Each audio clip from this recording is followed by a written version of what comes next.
At this. I hope this works this time. We had so many problems last time.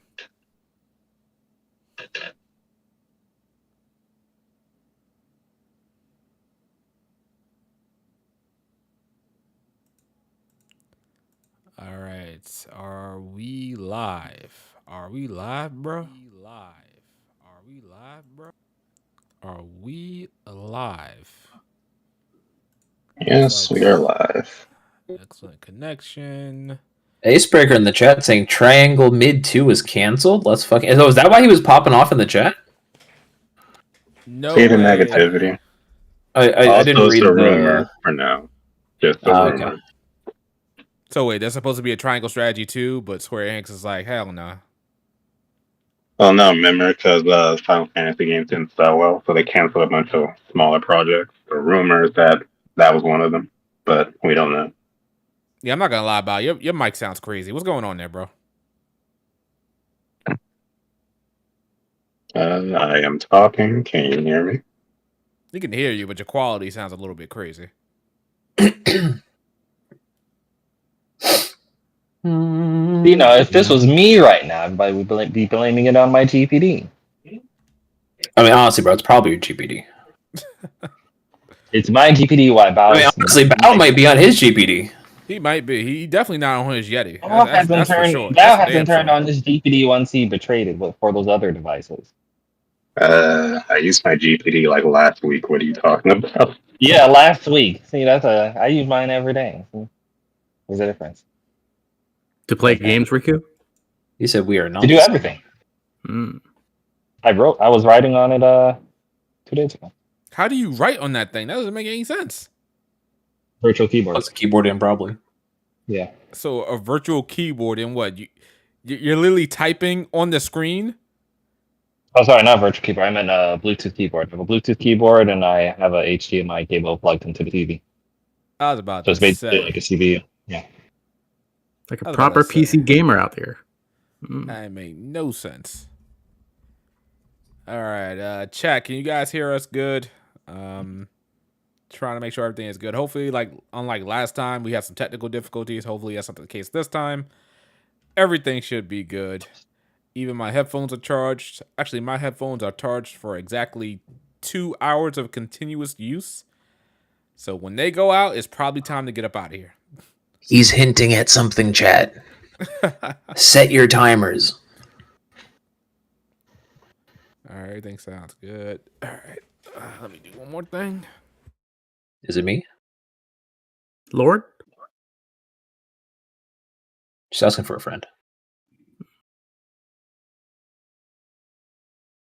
Me on the phone should be sending out those ease codes any day. All right, Riku, now you sound muffled. Yeah, and he sound kind of weird. That's crazy. How? That GPD, I tell you. Like, it don't matter what headphones you use, as long as they sound crystal clear, I'm good. Could be a GPD, could be a Game Boy Advance, could be a Game Boy SP. I don't care what it is. I'm on my 3DS right now. Jesus Christ. I don't know what's going on with some of y'all today. How's chat doing this lovely Monday Night Raw? I mean, Monday Night HPMP. I do like Raw.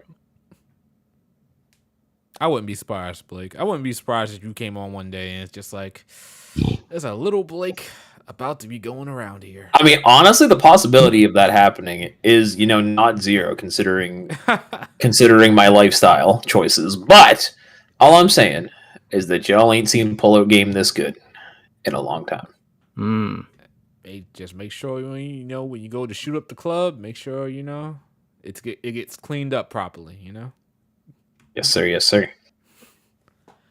All right, chat. What's up, Night Wolf? What's up, Kogan? What's up, Rolucci? What the hell is Rolucci? Lucci? I have no idea. Rob Lucci? I don't know. Best One Piece villain. Biggest toughest fight for Luffy by far. What do you mean? Doflamingo's right there. Nah, it was definitely not. Definitely not Doflamingo. Maybe they say that, and then he whacks him in the second fight. Wait, Doflamingo. It was like 3 fights with Doflamingo, wasn't it? I'm not talking about him. I'm talking about Lucci. Oh, Lucci. Yeah, Lucci. Lucci beat I him. felt like he struggled more with Crocodile than he did Lucci. Whoa. Technically, yeah, because Crocodile was the Crocodile story. beat him. Yeah. He would have But he's- died if it wasn't for Robin saving him. What you talking about, Shadow? Nah. The biggest struggle Oh, one-on-one no. going mano and mano had to be Lucci.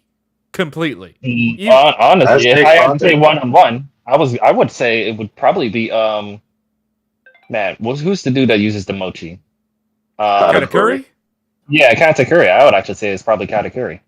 There's an argument. One-on-one. I would still there. say Crocodile. I would say Crocodile's close second now. I would say Crocodile was first before Katakuri. How the hell is Crocodile first? He like destroy once he got the advantage on him, it was over. Like Crocodile couldn't even land a hit after that. Once he got the blood on his hands, Remember, it was a wrap. he stabbed Luffy, tossed him into a ditch, and he would have died if Nico Robin wasn't there. Was that really a fight? That was just like a little clash. That's like saying What would you call Dom. That's like Don Flamingo and Sanji fighting. Was that really a fight? That wasn't a fight. That was just a clash. They just clashed that time. That was it.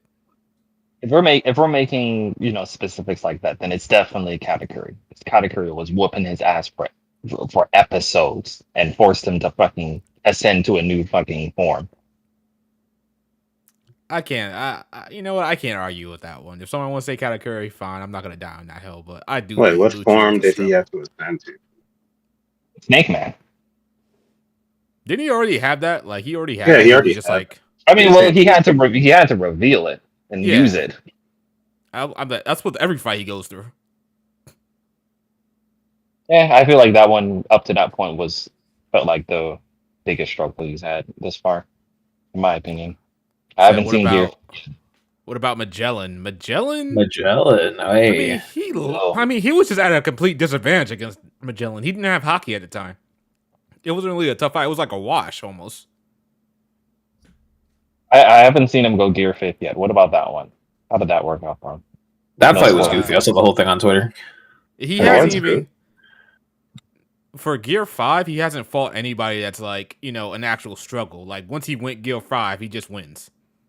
His only weakness in Gear 5 so far is the time limit, since he comes out like super hungry and like deflated or whatever. I feel like that's all his forms almost. That's like that was definitely the disadvantage to Gear 3.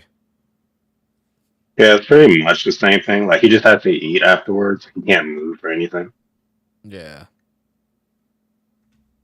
But One Piece is still peak out here in these streets. Finally going to Elbaf. It's going to be great. Ooh, spoilers. How are we gonna be 3 years into Elbaf? Is that true? Wow. I would not be surprised. I will never forget the rumors going around that One Piece is supposed to end in 2025 or One Piece was soon to end. I'm like, it's not gonna end. Hey, bro. I was like, who told you that? Who lied to you? Like literally, who lied to you? Like, come on. They're gonna stretch that out completely. And At the very least, it's in one of its final arcs. That's yeah, definitely. pretty It's like much the a given, final saga or something like that. But we still got like arcs in between there. So you still got to reveal Dragon. You still got to relieve his backstory. There's so many other characters you still have yet to be revealed. It's gonna be insane. Don't worry, guys. It's gonna end. It's gonna be a very sad day. It's gonna be the one day I cry. One day I cry.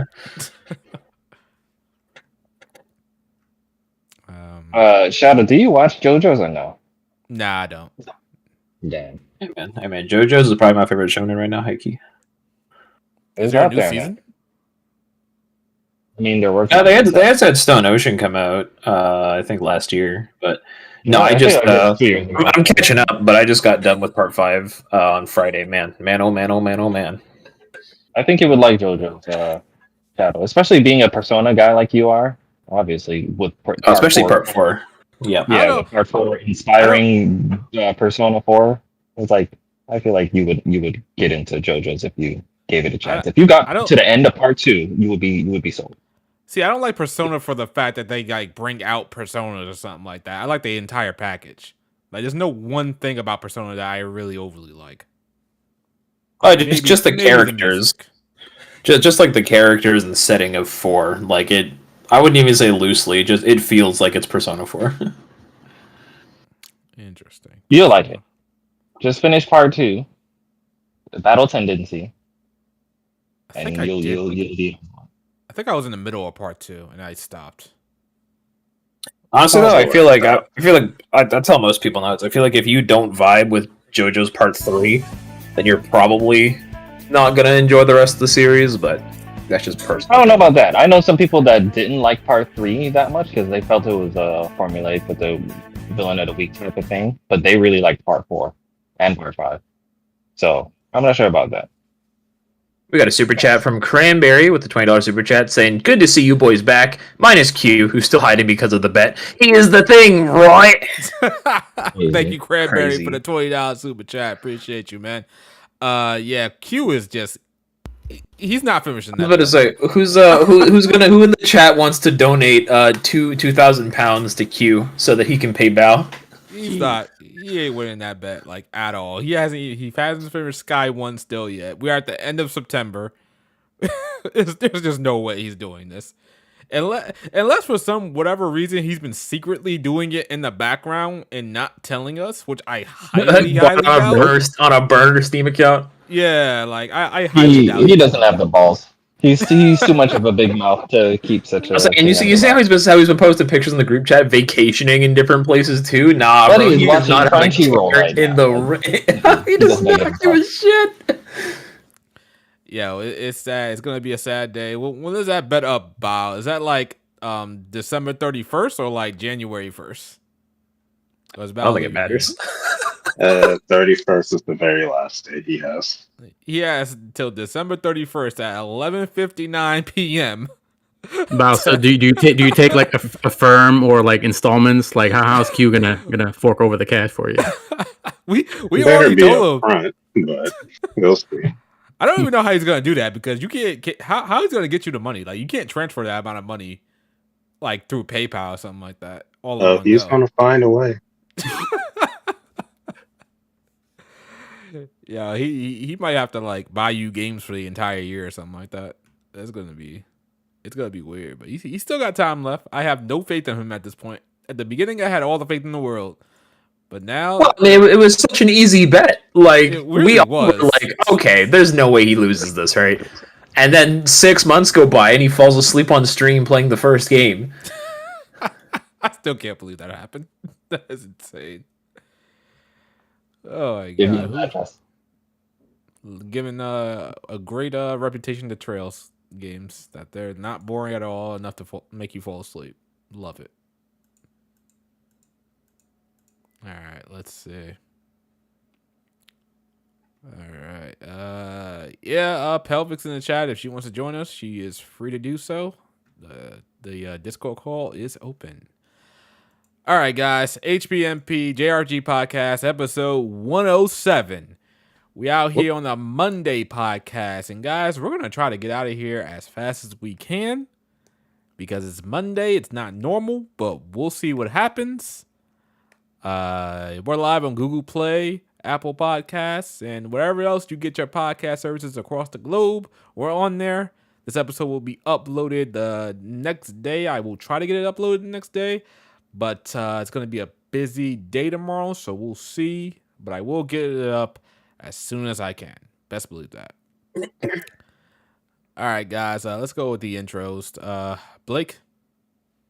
It is that time. What's going on, guys? It's me, Westtown HD, guys. Today we're here to talk about a multitude of things. I'm really glad that we're able to have this Monday podcast because your boy's going away on vacation on Friday, so I wouldn't have been able to do it next weekend. And there was a lot of stuff I wanted to say about the topics at hand, so I'm glad we were able to reconvene on this Monday evening. It's going to be a good show. Lock in. All righty. Devil.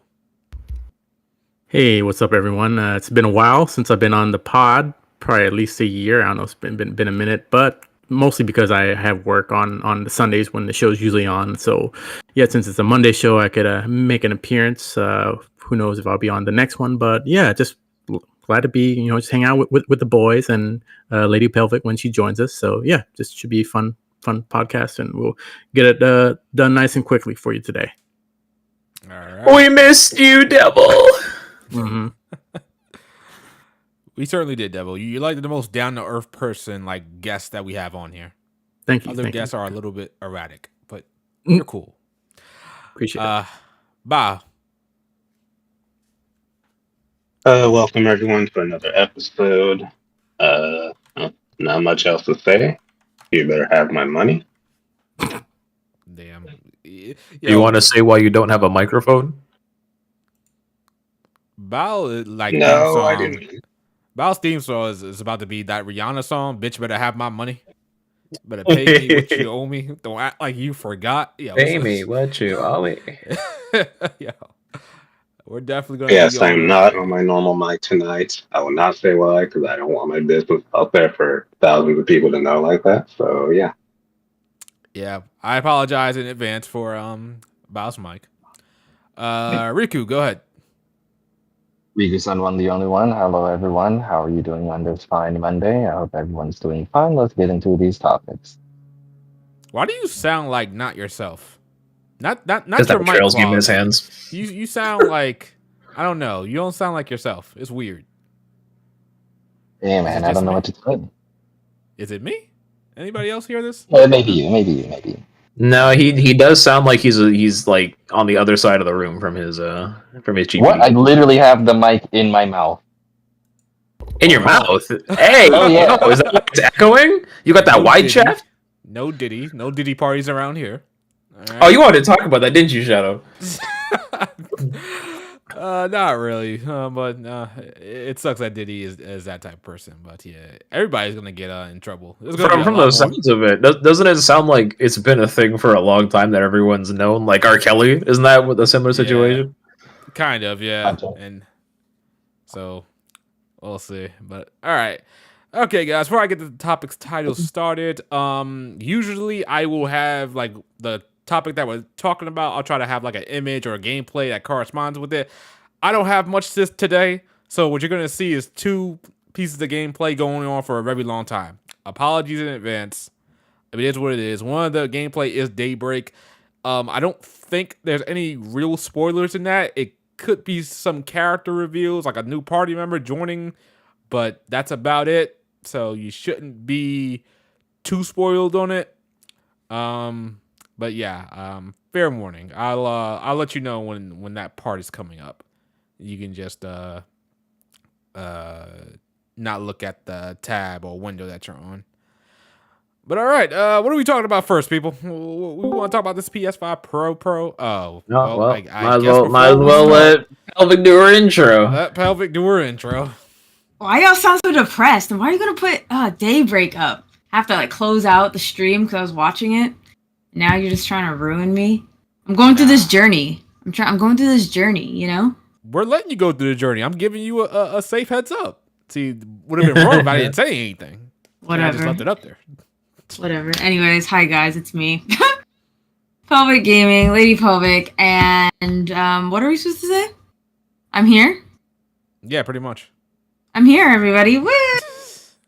And I'm here with my chicken parmesan. You guys couldn't wait for me to finish it, but it's done now. And it looks glorious. And what do you mean? What'd you say? Nah, I was gonna say we appreciate. Well, you. First of all, we appreciate you joining, even though you're eating right now. We really appreciate it. And second, do I hear like an alarm chirp from you? Yeah, I don't know what that was. Oh, Is you that heard like- that just now? That was me doing a shitty job cutting my chicken parmesan, and the knife like grazed the plate, so it made a squeak. Oh, okay. I'm about to say because I forgot what that sound was called. Somebody called it something. I forgot what it's called, but it's like a fire alarm, not batteries not being chained sound. It's weird. Okay, yeah, no, that was just the screech of my knife against the Alright. plate when I was cutting it. But yeah, I'm here, everybody. Woohoo! And I hope we have a great podcast. I'm actually excited to talk about some stuff on this lineup. But yeah.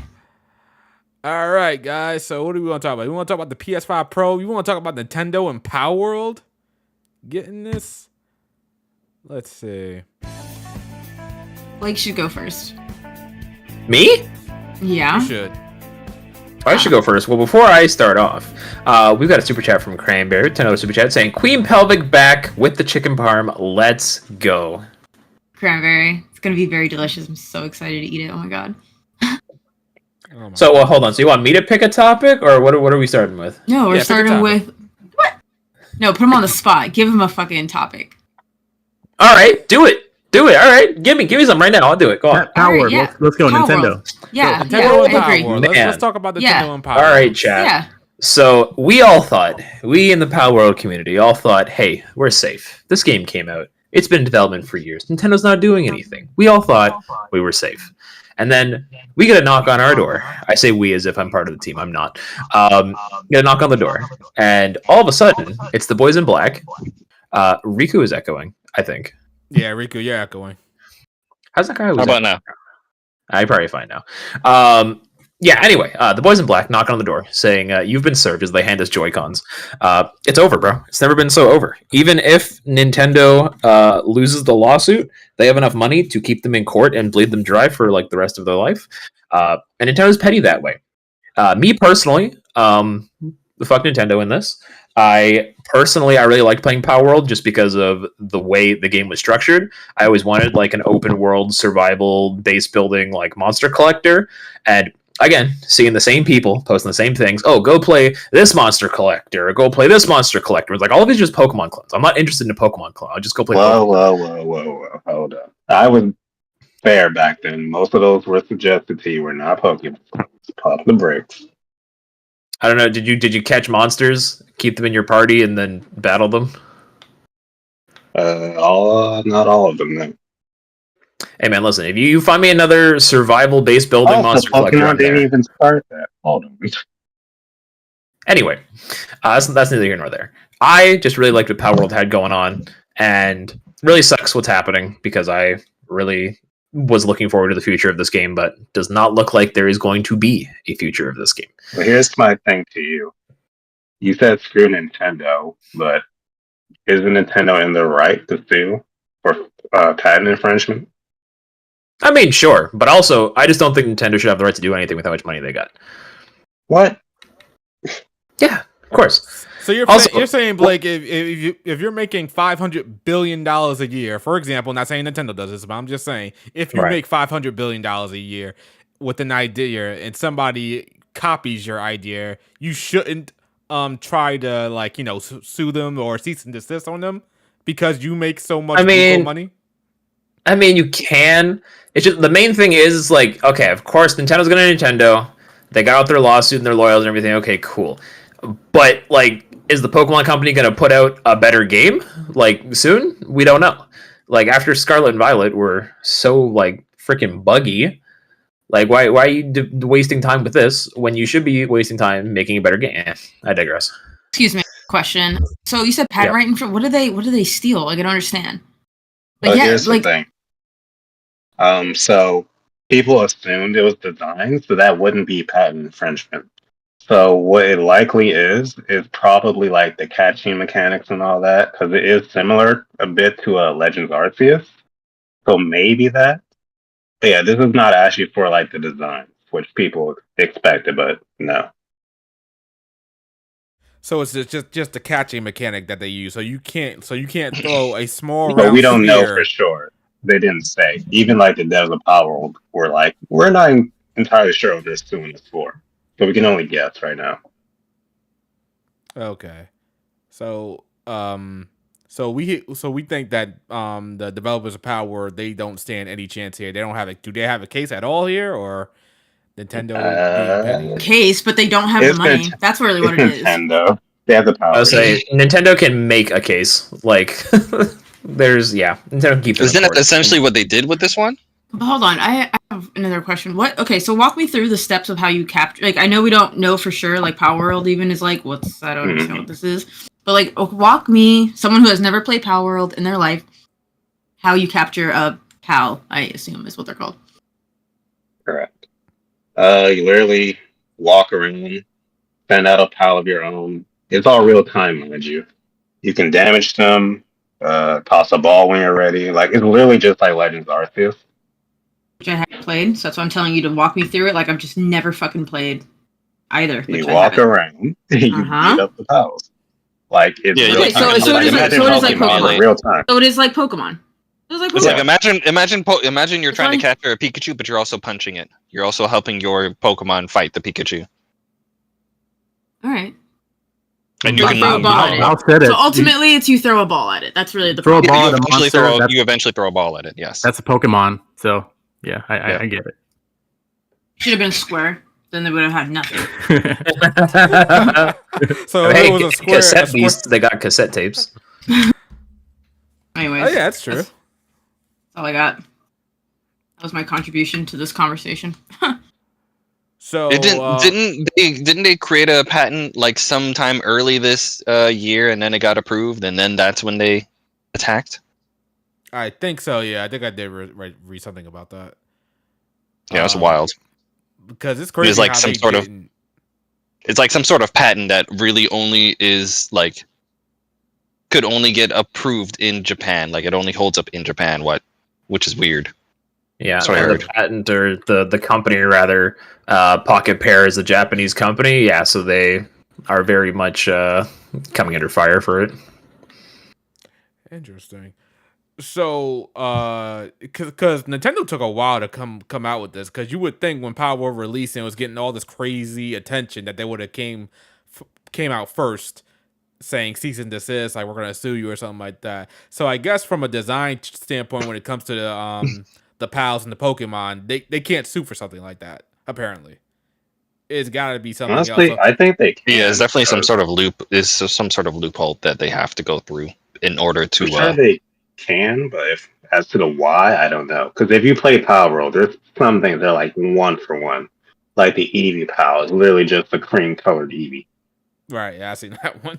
But, Those- but don't you think if that held up, then it wouldn't be any different than the whole like what was it? Dragon Quest Hunt. What was the Dragon Quest monster game? Is it just called Dragon Quest Dragon Monsters? Quest Monsters. Yeah, Monsters, Joker? yeah. Wasn't there like an extreme comparison between Pokemon designs and Dragon Quest Monsters? Those were more inspirations, and that was just people on the internet kind of going like, Right. see, Dragon Quest did it. I don't know. Like I feel like if Palworld if Nintendo came out when they wanted to and said, "Oh, you're copying us," and Palworld through its inspiration, I think it would be very hard to like stick it to them, if that makes sense. And I feel like the reason they did this whole loophole is, and now they're attacking is because now they feel like they have a legit thing that they can't like they can't defend against whatever the hell they have now, but they could before. That's my theory on it, though. Well, it does suck with Palworld, but has anybody been playing Palworld since? Like, When was the like, last big update? exactly? I Like don't last even know. month, I think. I said they had a big update. Yeah, I want to say like over the summer. I was wanting to go back, but I already like did a full playthrough at the beginning of the year. There was a rumored PlayStation version, and I was like, oh, they released it on PlayStation. I can hop back in, get the platinum. It'll be fun. That ain't happening. but- Huh? At this point, probably not. Is it still in like closed beta, technically open beta or something like that, or like It's early trial? access, I believe. Early, Yeah. still in early access. I think I got like 80 hours, give or take, 80 or 90 hours out of it. So I mean, it was like I think it was 30 or 40 bucks, and yeah, I think I got my money's worth out of it. I mean, I was just waiting for new content for a while. I was playing. But yeah, I pretty much did everything there was to do. So Yeah, I explored most of or all of the first island, and I think there was rumors of them making another island through an update, but So, how does early access work? Like, is it like it's still like a beta or a demo because, or is it just always updating? Like we'll never see a complete version. it's just always updating. Like you're telling your customer up front, like, this isn't the finished game. That's essentially what it is. Some have more content than others. Some stay in that state for years. Some are like 1 year. Like Baldur's Gate was like 3 years early access technically, but they kept adding stuff continuously. And then other games you won't hear a peak for like years at a time. Okay, that's it. It's just weird to me how they always come out games in early access. But all right, Actually, for the example, actually no, yeah, forgot you want to move on. Never mind. Go. I was gonna say, so are we all in the agreement that Nintendo is just assholes here? No. I mean, honestly, for within their most- right to do this. I'd say with most of their lawsuits, yeah. I mean, I can't remember the last time Nintendo took someone to court and people were like, "Oh, that's a good move, Nintendo." That's true.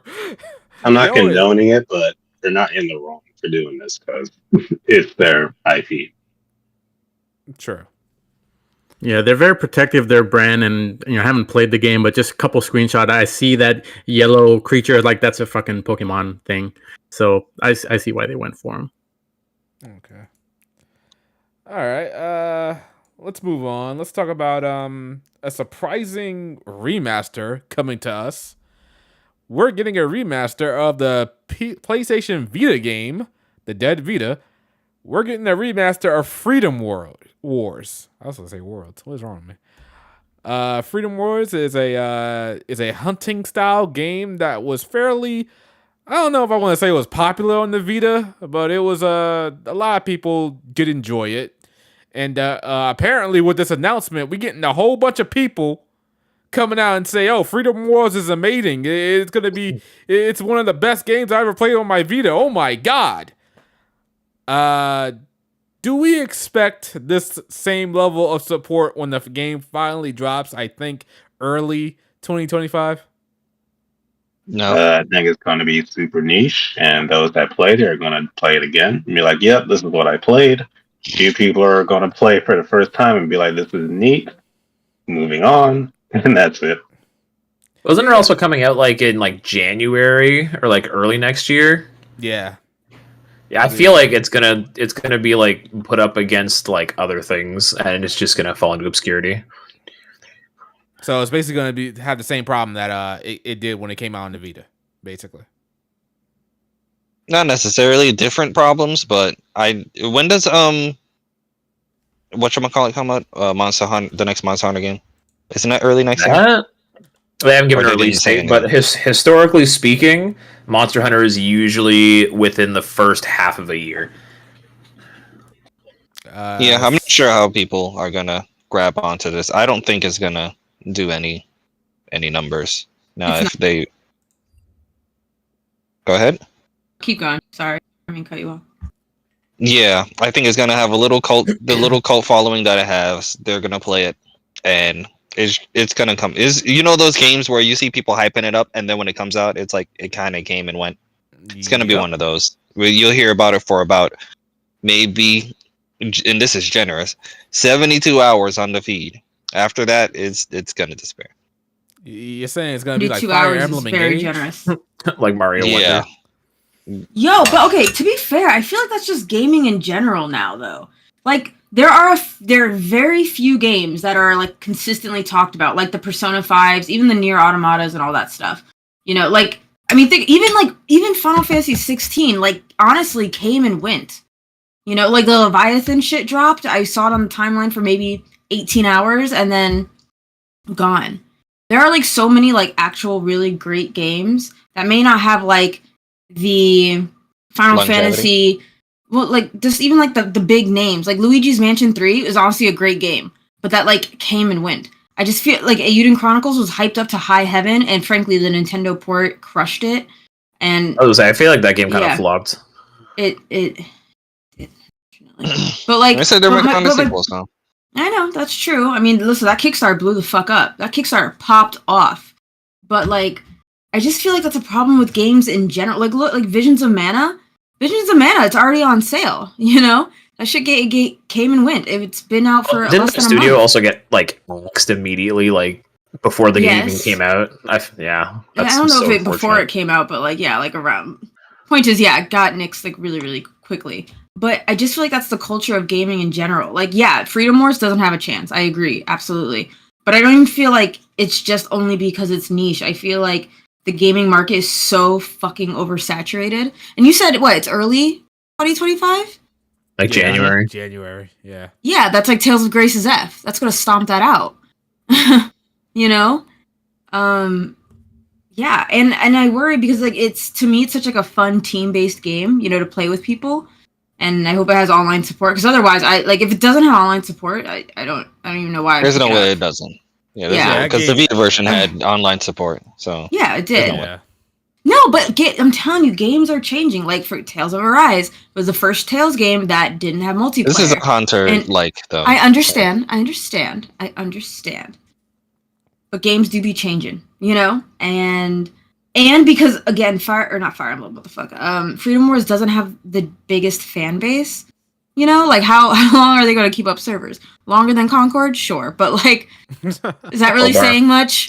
Low blow. I mean, Bandai isn't it being published by Bandai Namco?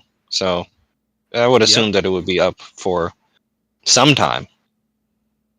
They don't seem like the type of, unless it's like Jump Force, they don't really close their servers down relatively quickly. So And if I think recall, Freedom Wars is like the story of the game is like it has to be online. No? No, Did it? I don't think so. That'd be crazy. I don't think that one so. actually had had a decent story as well. For you know what? For one of so comments, Omar and Acebreaker, I believe it has online support but no crossplay. I do remember reading that. Now that you say it, like PS4 and PS5 could play together, but like PC and PlayStation can play together. And you already know I'm getting on PlayStation 5, so you guys need sucks. That absolutely sucks. Because I know I'm going to get it on PC. So I think the interesting thing about Freedom Wars is the fact that the people that held the rights to this game was Sony, but they aren't the ones that are publishing it. It's Bandai Namco, who as far as I remember, their names weren't anywhere on the front of the original game. So Sony kind of gave rights to them for them to publish it. So that's very interesting. That doesn't really. If only they do that for often. Bloodborne, right? Yeah, they really do need to do that with Bloodborne. I say you already know FromSoft would be on that. Soul Sacrifice as well. They own that, and that's another hunter like that received more recognition under Vita. That one definitely needs to come next, and if Sony needs to give that off to someone to bring that out, they definitely should do that next. If Sony's doing all of this because they don't have any fucking games in their back pocket, then Soul Sacrifice needs to be next. But we'll see what they do with the state of play that they just announced will be happening tomorrow. Yeah, that feels really soon. Like, didn't we just have a state of play like in like July or August? Yeah, and we didn't really get shit out of it. Looking at it in hindsight, right? Because people are still like, okay, we got Astrobot. What else? Can you even remember? Oh wait, hold on. The last state of play was that the Concord one where they showed like 20 minutes of Concord? Oh, yeah, they showed Concord and Astrobot. That's unfortunate. They started it off with Concord and ended it with Astrobot. And Concord is dead, and Astrobot is, peak. Everybody's played it already. So it's like, okay, now what? So now the state of play is gonna have to tell us that. So from what Lady Pelvic said earlier about games just coming and going, aren't people still talking about Astrobot? Not really that I see. I haven't seen it a whole lot on the timeline, but I also it's starting to slow down now. Significantly slowed down. Like, yes, it got universal praise, and that's like we love that, hooray! But like, it came and went. It's slowed down. We'll say, it's slowed down. The only clips I see on the feed now are people being like, "Oh, I finally beat the Square challenge! Thank God!" And they'll post their clip of them going through the challenge. Outside of that, and David Jaffe just released a video on Astrobot. Yeah, that was about the challenges. He gave up on one of the challenges. He's struggling, huh? Yeah, he struggled on the last challenge, and he was like, "I give up on this game for his life." Now, you can't find a ceiling in Metroid. Creator of Kratos going out sad. I think after we're done live, I kind of want to talk about his thoughts on that. Actually, just between us. Fucking goofball. But yes. Games do. Lady Public is correct. Games do come and go. That might be attributed to just how fast paced and we just have too many games out coming out. Inflation of games, yeah. That, but I also think it's also the attention span of gamers. I think it's all a combination of things that lead it to what we are going through right now. I agree. I think FOMO is real. I think FOMO is way more prevalent than people realize. Like, because I feel like everyone's playing a game to get to the next game versus like, man, I just want to sit down and really enjoy Astrobot and explore and just, look at all like the cool Astrobots that represent different Sony franchises, I feel like now it's become like a race of like, oh, gotta finish it, gotta post that I finished it on Twitter. Like, oh my God, all right, now I'm ready for the next thing. I don't know, what's coming up next? Saga, Romancing Saga 2. Oh, what's coming after Romancing Saga? Metaphor. Metaphor. What's after that? Dragon Ball. Exactly. You know what I mean? Like all the like that. I feel like that's on to the next. It's always on to the next. Versus like there was a time where like games were limited, And I'm not saying like we need to go back particularly limit games, but like Square shot themselves in the foot last year, did they not? Because they had like 5 JRPGs coming out, at once, like 4 or 5 Even Atlas this year, even though y'all eating good, like people just you had your Persona 3 and then you had your Unicorn SMT5. Overlord. You guys remember Overlord. Yakuza Oh, yeah. Infinite Wealth? That was this year. SMT5 and Felt now like- Metaphor. Yakuza and now Felt like 2 Metaphor. years ago. Well, that's what I'm saying. So yeah, at SMT5, there's so much going on where like I feel like I don't have a moment to just digest, and that's why I've reached this point of like I'm not buying a new game. Unless it's a game I specifically really really want to play day one, like Visions of Mana. Like it looks good, but I played the demo and I fell off a little bit. But I will maybe go to it one day, just not right now. It's already $10 off, and it hasn't been out for a whole month. That's what I'm saying. It's just games are so the turnover is so quick, and I don't know. I'm just kind of I'm tired of being like force fed. So I'm taking the moment to just be like, I'm a pause, I'm a hold back, and I'm just gonna enjoy what I'm playing right now. And when a game or like I have a backlog too. I don't know. People who don't have a backlog, I feel like you're liars. Like I don't know. I just feel like you're liars. Everyone's got a backlog. Either you're a liar or you're a very specific kind of gamer. Like there's very few you know what I mean? So or like you're the gamer who like buys every Call of Duty. That's like the one game you play. You buy one Call of Duty and then you play that for like a bajillion hours, right? That is.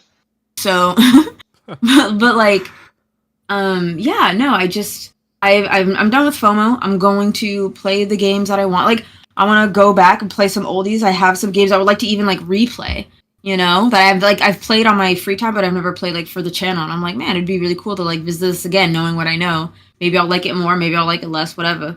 But you know what I'm saying? So yeah. I just think Freedom Wars, well, yes, it's going to get buried alive. I think there's just a lot of stuff stacking against it, like outside of its control, So like I think Tales of Grace's F is going to like not like I think it's going to be quickly forgotten about.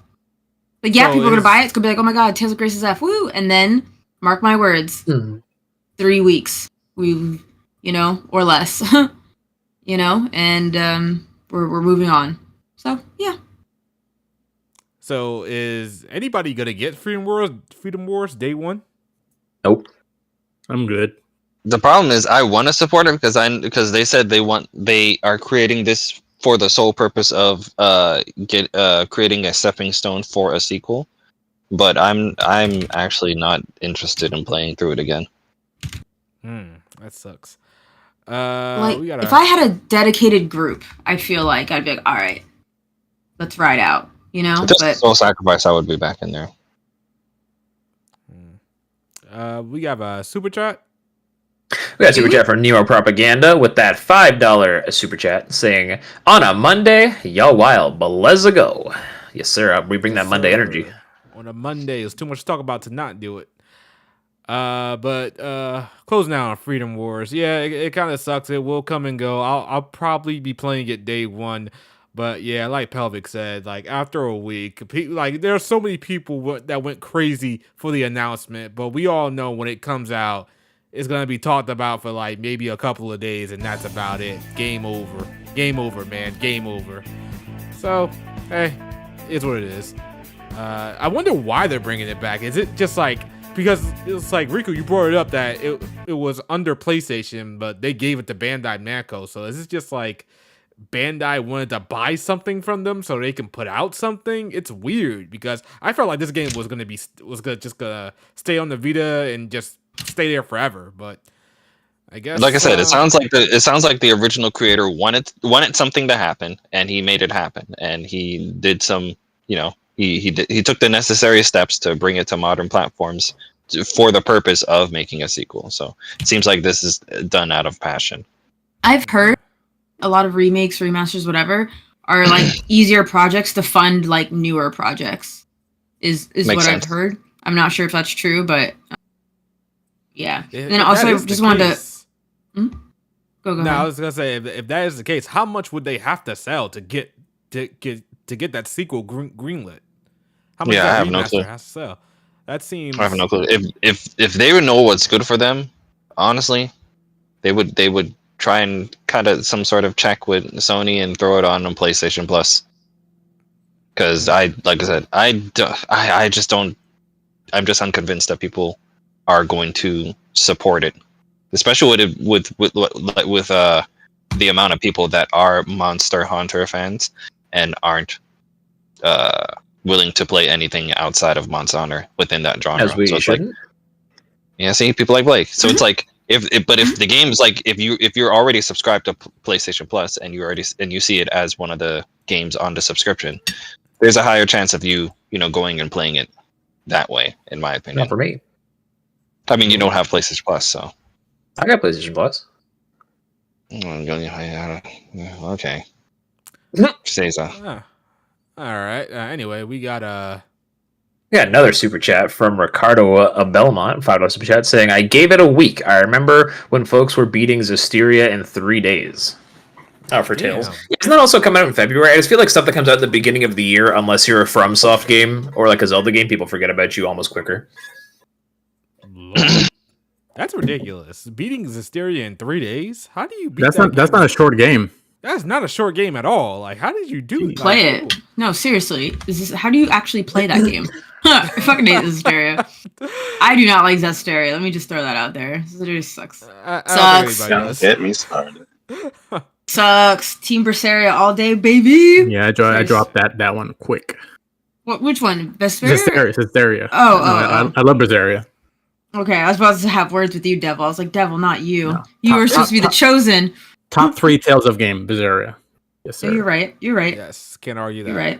I don't know about all that, but Anyways, y'all hear something? Not me. Anyways, All right, so that's Freedom Wars. Let's move on to let's talk real quick because we were going into Sony and stuff like that. But let's talk real quick about Concord, real quick. Apparently, we all know what happened with this game. Sony backed it like crazy. Like we said before, it had a state of play that dedicated 20 minutes to it. The game comes out, it's received poorly as hell. Review scores, critics are going crazy, saying that, oh, the designs aren't that great, this game is woke pandering stuff, and then in less than 2 weeks, the game shuts down. Now, that would have been bad in and of itself, but apparently some new information just came to light that altogether, this game that failed in less than 2 weeks costs $400 million to make. Now, if that's not insane, I don't know how that amount of money goes into this game. Like, listen, I don't know what goes on with game development. I know you gotta hire developers, you gotta give them salaries, you gotta give them insurance, and maybe they're not under salary, maybe they're working overtime, so you gotta pay them accordingly. Maybe you're hiring contractors. I don't know, but god damn, for a game may that actually know where all that money went. where I heard the first 200 million was to acquire Firewalk, and the other 200 million was like funding, continuing the funding of the game that the current president called his baby. It didn't go towards character design. We know that. Riku said, one, you have to purchase the dev company, but two, since most people didn't play the game, they don't know this. The way the game is going to be structured is there's going to be a cutscene like every other week, and these are like Blizzard, Square Enix level cutscenes. So that has to cost a pretty penny. Like every other week for that. That's probably where that money went. Well, they invested a lot into it, and for it to fail outright is just insane. Do we believe that it will come back eventually as a free-to-play? Nope. No.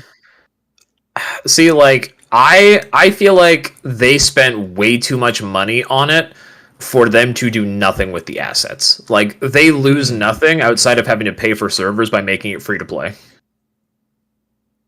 That's a good point. They invested a lot for them to just sit there and just scrap the whole project. Like, they've got to try and do something with it. See, I would say yes to that, but I'm going to say no for the simple fact they already yanked it from people that bought it anyways, so you're not going to get those players back. They're just going to be pissed at you. That's a good point. Yeah, they might recoup more from tax write-offs. I don't know how the system works, but that's and also before this game came out, we all know it was like $40, $50, whatever. They had a beta, even that beta that people could get into, yeah, had like weren't almost playing. no people in it. that people just are not interested in this. So even if it does go free to play, it's still gonna bomb. So, what do we think the underlying reason for the game failing? Was it the character designs? Was it the gameplay? Was it the $40 price point? Yes. All of the above. Yes. Keep going. Yeah. All of the above. Yeah, I mean, let me be the first one to say that I was never going to play that game anyways. It didn't appeal to me whatsoever in terms of gameplay, in terms of But Pelvic, Wait, hold Overwatch. up. You say in terms of gameplay when everyone says this basically feels and plays like Overwatch, and it even has Overwatch developers behind it. Did you actually play it though? Overwatch or Concord? Concord, No, I've never touched. Concord. No, Okay. no. I wonder how you would feel about the gameplay if you actually played it, because they said they worked very hard to make it feel like Overwatch, and everyone that actually played it said, you know what, this actually, like, gameplay wise, the gun mechanics, how it moves and whatnot, it feels like Overwatch, and that's a good thing. That's like the only compliment I heard about the game. I watched the gameplay and it didn't look as, I guess, unique as Overwatch. Polished. Like, they said it, like I said, it feels like the weirdest trapping, like a dude with a hammer and he shoots ice. I just nothing insane like that. Just like a shooter, essentially, from what I saw. See, okay, here's my thing, because Overwatch, fine. Like, if it plays like Overwatch, then maybe, but like, I don't think it would have kept me. Because what drew me to Overwatch, was its character design. I was like, oh my god, it's like a Pixar shooter. That I distinctly remember. And then the only reason I even got into Overwatch is because Overwatch had like a free to play. It was Overwatch 1, but it was like free to play on the weekend or something. I was like, I guess I'll try it, whatever. And then I fell in love with it. I couldn't stop thinking about it. And then someone was like, here's Overwatch. You could just have it, so don't shut the fuck up about it. I was like, oh. And then so I had Overwatch, and it was fantastic, and I loved it.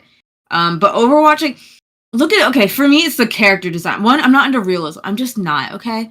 There are obviously few exceptions, like God of War, Assassin's Creed. Those are, like, I think the only two I can think of off the top of my head. But, like, or Expedition, was it Expedition 33? Yeah, I'm not gonna lie, that game kind of looked good. But game looks fire. But it's like rare that I'm into realistic stuff. But like Overwatch, I don't know, it has so much life, and the characters are like really fun, funny, quirky, whatever. Like there's something to love about them, you know. They ooze charm.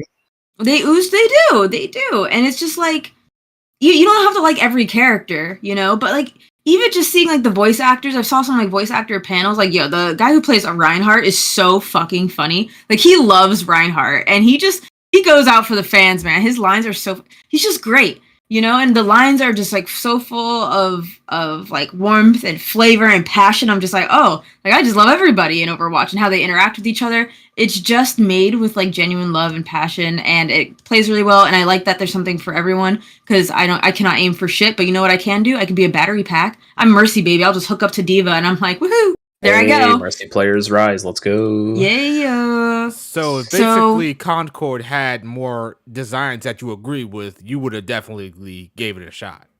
If it didn't even have no, I probably wouldn't. I'm not gonna go. Okay. How about this?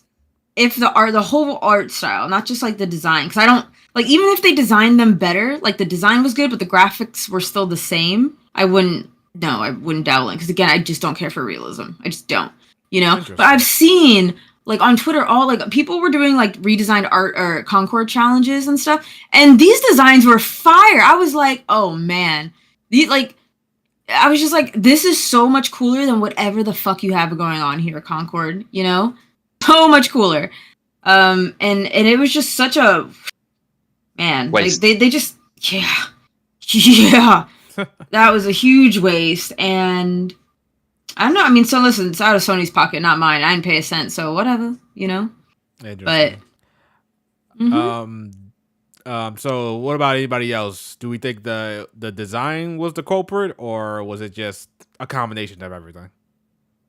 I would say if you had to blame it on one thing, and you really had to, it probably was the design, because of the fact that, one, that's the biggest thing you hear most people talk about. Two, you just heard Lady Pelvic say the first thing that captured her when it came to Overwatch was its design, and you could probably say that about most people when it came to the designs of Overwatch. It was the series that didn't it at one point crash Pornhub because of the amount of people that were searching Yeah. Overwatch characters when Overwatch was the thing. It's like, Mhm. I ain't gonna sure, lie. Like, sex that sells. Widowmaker was in my search engine. I ain't gonna lie. Yeah, it doesn't change the fact that sex sells, and that was one thing that Concord tried their absolute Totally hardest to make sure whacked that they on. did not have is any sort of sex appeal whatsoever in any of their characters. They prided themselves on not having it, and it obviously shot them in the foot because they forgot Now they can the pride saying themselves on sex sells. looking for a job. Yeah, so it's like Crazy that they Pornhub really like crashed because of Overwatch. yeah, it was like the first like month it Shit was was out. wild. Pornhub crashed for like it was like 12 hours or something. I ain't never beat my dick that hurt in my life. Lord? Point is, God. the point is, if you had to blame it on one thing, it's probably Ridiculous. the visual appeal of the designs. If it Damn. had to be Yeah. one thing, but it's not one thing. But if you Hold had on. to, it was that. Wait, we're gonna go back like rewind a minute. I'm sorry, Shadow. Who the fuck did you say was in your fucking? Hold on. Who the fuck did you say that was in your search? Widowmaker? Widowmaker. Yeah, what's wrong with her? I didn't say anything was wrong with it. I just asked a question. That's all I said. Okay. So why ask the question? Who do you thought I'd say was like Widowmaker a surprise for me or like whoa? I no, like she's Diva. not surprised. No, she's not. I like Diva. Yeah. Diva. Oh, Diva's Diva. nice. Oh, you know who I like? I like Lifeweaver. Once they added Lifeweaver, I was like, oh, here it is. Well, I just love Zarya. All right, any Zarya fans in the Oh my chat? god. Crazy. So, I know- anyways, Lifeweaver. I know my friend, a friend of mine. He was addicted to Diva. Like he had everything. He even had like her headphones. He had her chair, like the Secret Labs Diva chair. Online. Like oh my god, he had everything of Diva. I think he was in love with her. Like goddamn. I mean, I love playing Diva, but you know, I'm not about to buy her chair or her headphones. No offense. But that's the thing. Yeah, I would say if you had to blame it on one thing, it's that. Yeah, I would say the same thing because Designs. because honestly, Okay. like myself personally, I look at a game, I look at the characters, I say, okay, do I like the characters? Yeah, all right, let's see the gameplay second. Then if I gel with the gameplay, then I'll probably start playing. Which is kind of the same thing I did with First Descended. And I saw the character designs, I was like, oh wow, Haley looks amazing. What's the gameplay in First Descended like? And bam, that's it. I'm almost addicted to First Descended. It's like one of the games You could I also love. say that. You could also say that's the thing that saved Atelier. Yeah, that's Right? true. Yeah, no, well, absolutely, 100%. If the designs went from girly Cutesy and cutesy, and then to we went to like a little bit thick how thighs would and I say? ooh-ooh. Yeah, ooh, yeah. So it's like, hey, it saved the series, and we see that we got the new Atelier game leading towards that even more. So hey, it Some is what it people. is. I remember hearing back when Cold Steel first came out. Some people debated the waifus in Cold Steel is what helped it Yeah, boost a lot of its sales as well. you might be So- right. Definitely, everybody was looking good in that. I'll judge. I'll be the judge of that when I get to it. Yeah. Just you wait. All right, Just so you wait. that is a It's gonna Cord, be a useless 400 thing. million. You love to see it. Crazy. Do you though? I don't think you do. So let's go to another. Yo, it seems like we got like negative news like left and right. It's insane. It's like what is happening? What's the positive news? The gaming industry is dying. So let's go to Final Fantasy. So Final Fantasy 15 saw a PC release recently, and I'm hearing that the PC port is not that great. Which is surprising because you think at this point Square Enix will have all the experience in the world with PC releases. I don't know how it's still a problem for them, but I digress. And, If only Q was here to tell us about the port, since he's the only that's one that true. played it. He played it, he streamed it, not streaming a Trails game, mind you, people. He was streaming Final Motherfucker. Fantasy 16. And I noticed, Riku, that during that stream, Riku, he didn't fall asleep. He was wide awake. He was wide awake for that game. Wide awake. It was wild because he was streaming that at like 2 a.m. his time. And what's crazy is, Riku, didn't he say that he hated Final Fantasy 16's existence? He was Yep. he was the main person in the chat against saying it was the ugly. existence of 16, saying, "Oh, here's the thing, Roy. The designs they just don't stand out." Interesting. Well, and it's funny because we were just finished talking about how designs can sell a person on a game or not, and it did not sell him. Yet he contradicts himself right now. You goofy motherfucker. It's too bad he's watching Crunchyroll right now and not on here to defend Leave. himself. Yeah, what a fucking- What is Does it say laundry what right now, on man? Oh, man. Crunchyroll he's watching? Well, it says and you thought there is. Oh, now it changed to Dragon Ball Z. Oh my god! It showed he was watching some crazy little anime shit, and now it's Dragon Ball. Literally 9 seconds ago. Insane. All right, we're watching you, buddy. We're on to you. He's also watching the stream, so he's like, "Oh shit, let me change it before they Insane. before they find me out." I couldn't even read it was one of those sentences for an anime title. Mm.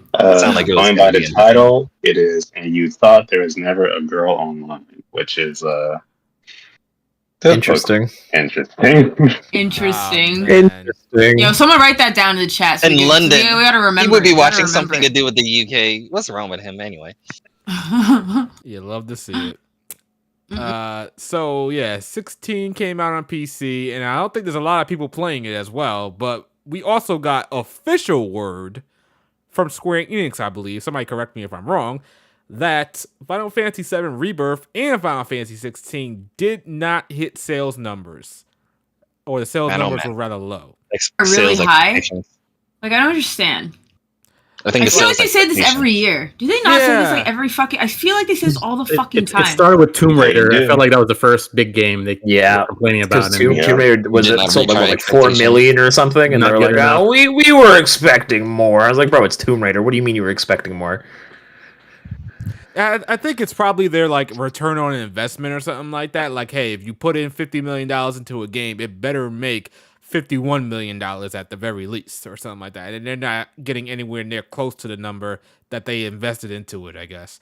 But because I could have sworn that like this happened a couple of months back when Square Enix first came out and said that games aren't hitting numbers, and they were like, "Oh, Final Fantasy 16 and 7 Rebirth, they sold millions." But people were arguing that, okay, it's still sold, but people like me were arguing, saying that couldn't have been a good enough number for Square Enix, considering, like Devil said, like what in the past, like Tomb Raider and stuff like that didn't sell according to Square Enix. So it turns out people like me were right. They wash, bro. They're not how they used to be. Square needs to lower their expectations. How about that? That's just simple as that. Whatever the expectations are, it just seems that they're just too high. That's what it seems like, yeah. They expect way too much from games that are coming out in today's age. Whoever the fuck is over there making these expectations and then openly saying, "It didn't reach our expectations." Yeah, nice slap in the face to everyone that fucking helped create that game. I was gonna say, isn't Falcom out here being like, "Oh, this game sold like 300,000 copies. Thank you so much, guys." Yeah, thank you so much. It It reached our expectations. It's like, how much did you expect to sell? Oh, like 100 copies. Jeez. I think Square's got it in their head though that they're like one of the OGs and that they deserve to have better sales or something. And I don't know. At the end of the day, it's just greed. Because you know, Square be jumping on literally everything. They were like, NFTs, sick. The metaverse, awesome. AI, yeah, let's go. Like Square literally jumps on every single avenue ever just to see if they can get some drippings before all the water's gone. I didn't even think of it like that, but yeah, you're definitely not wrong. Yeah. So wait a minute. I was kind of thinking of this. Is Final Fantasy still that big IP? Like I feel like Square Enix thinks that it's like on par with like God of War, Grand Theft Auto. In the JRPG world, yes, but in the general gaming world, I don't think so. They're not as big anymore. I agree with that. I agree. Yeah, cause I No think Square JRPG Enix is think outside they're of Pokemon. yeah, it's like they think they're on par with like GTA. This is like Final Fantasy. I don't think ever had that kind of pull. I just think it was always a really, really good JRPG RPG series, and I think they shot themselves in the foot too. One with the series not having a real identity still, and two, being exclusive to the PS5. Like I don't know what you expected with those factors going into these sales. that is true. I feel like the only two Final Fantasies that really ever even came close to reaching that quote unquote popularity of relevancy was when 7 was out on PS1 and when 10 was out on PS2. Outside of those two, I can't think of any other Final Fantasy when they released. People are like, yeah, this is like the biggest thing in gaming ever. Like all the rest of them are like, oh, there's like a tier below that for the rest of them. Yeah. Now that you say that, I kind of agree. Like even what I know of like Japan, that's kind of true, honestly. So Because like Dragon Quest was always that series over there. It was never really Or Final Pokemon. Fantasy. It's That like too. when Pokemon and Dragon Quest come out, the world stops. You know. yeah, pretty much. Yep. So touching on Oh, what sorry, Bao it said, stops. Or Dragon Quest it is. has Final Fantasy lost its identity? Because it's like, oh, Here we go. can you really say that it's lost its identity? I guess you can't say it did. What am I trying to say here? It's more the fact they never really had one in a sense. Well, can you still be successful and you shy away from what made you successful in the first place? It can work, I think you risk alienating your original fan base, and at that point, you got to grow a bigger one. Perfect example of that was Saints Row. Saints Row 4 pissed off a lot of the old fans, but it brought a lot of new fans in. So some would argue it was worth it. But I think when it comes to Final Fantasy, even though Final Fantasy is kind of been consistently inconsistent in regards to changing their identity across every game since Final Fantasy X. yep. I think the thing is, it worked for its time, but I'm not sure if your typical gamer of today's age is on board with a franchise changing its identity that aggressively per mainline entry. I think gamers of yesteryear were probably more on board on that because I feel like gamers of yesteryear were a little bit more receptive of games.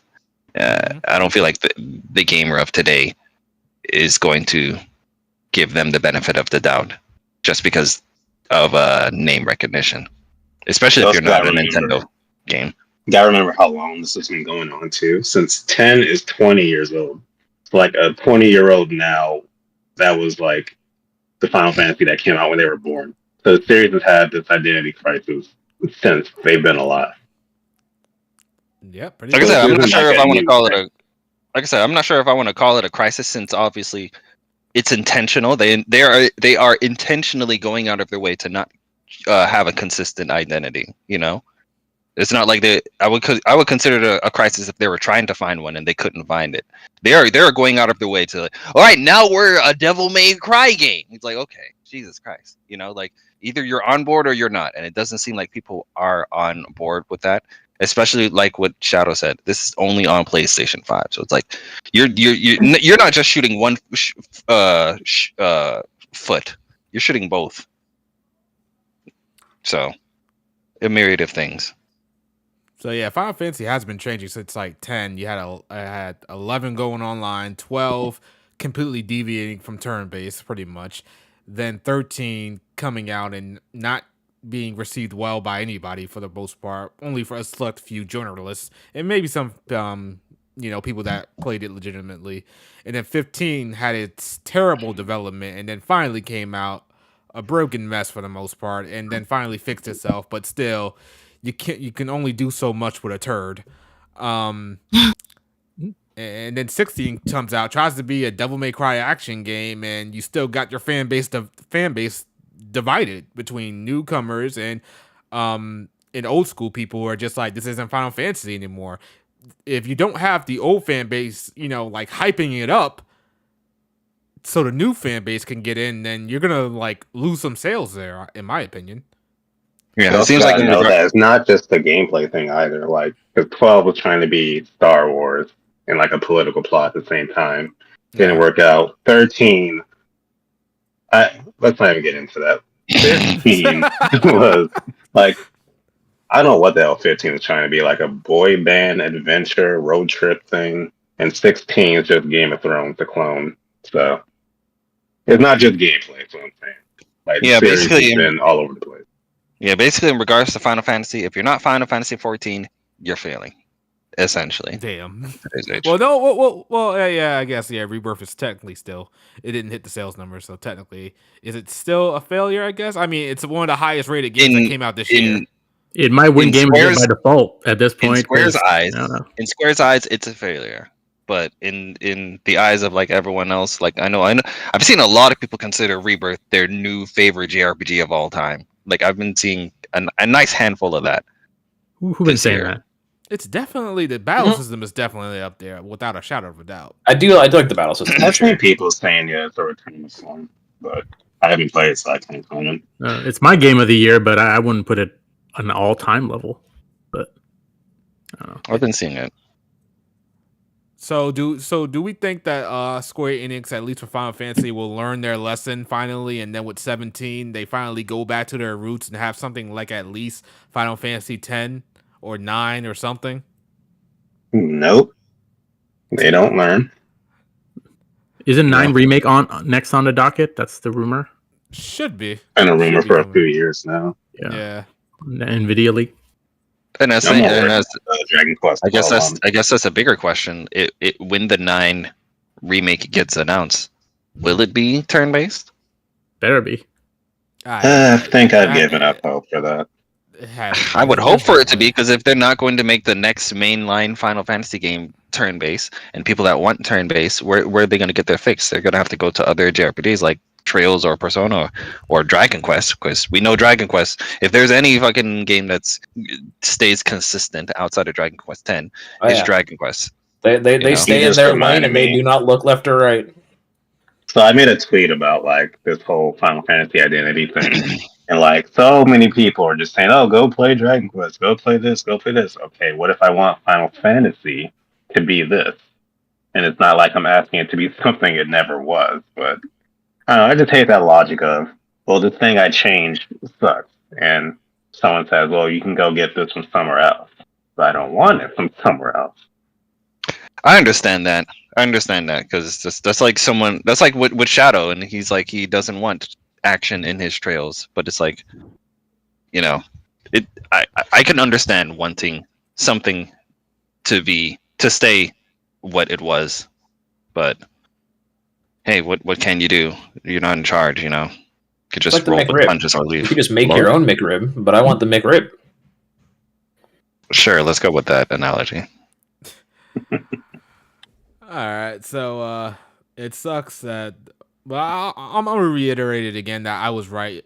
That it was always like, okay, Rebirth or 16 because it sold 3 million in like what 2 weeks or something like that. But is that really enough for Square? Like I always said that, and then like people were telling me, oh no, it sold, it still sold. But I was saying, in comparison to what Square wants, I was right. All right, that Shadow. That kind of sucks, but it is what it is. Hopefully, maybe whatever the last part is called for Final Fantasy VII, it'll do numbers, because at that point you gotta believe they'll probably have like a bundle that'll have part 1 and 2, and then they'll have the third game as well, and people will buy it for probably what $90 at this point. Overly expensive, but By people you mean Riku.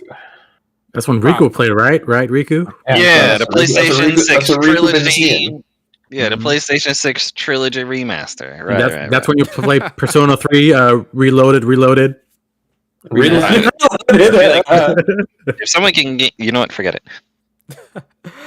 But speaking of overly expensive things, Uh-oh. the PS5 here Pro we go. came. Was announced rather. PS5 Pro was announced at a whopping $700 USD. Now, Blake, how much is that in Canadian? It's going to be $960 Canadian before taxes. Jeez.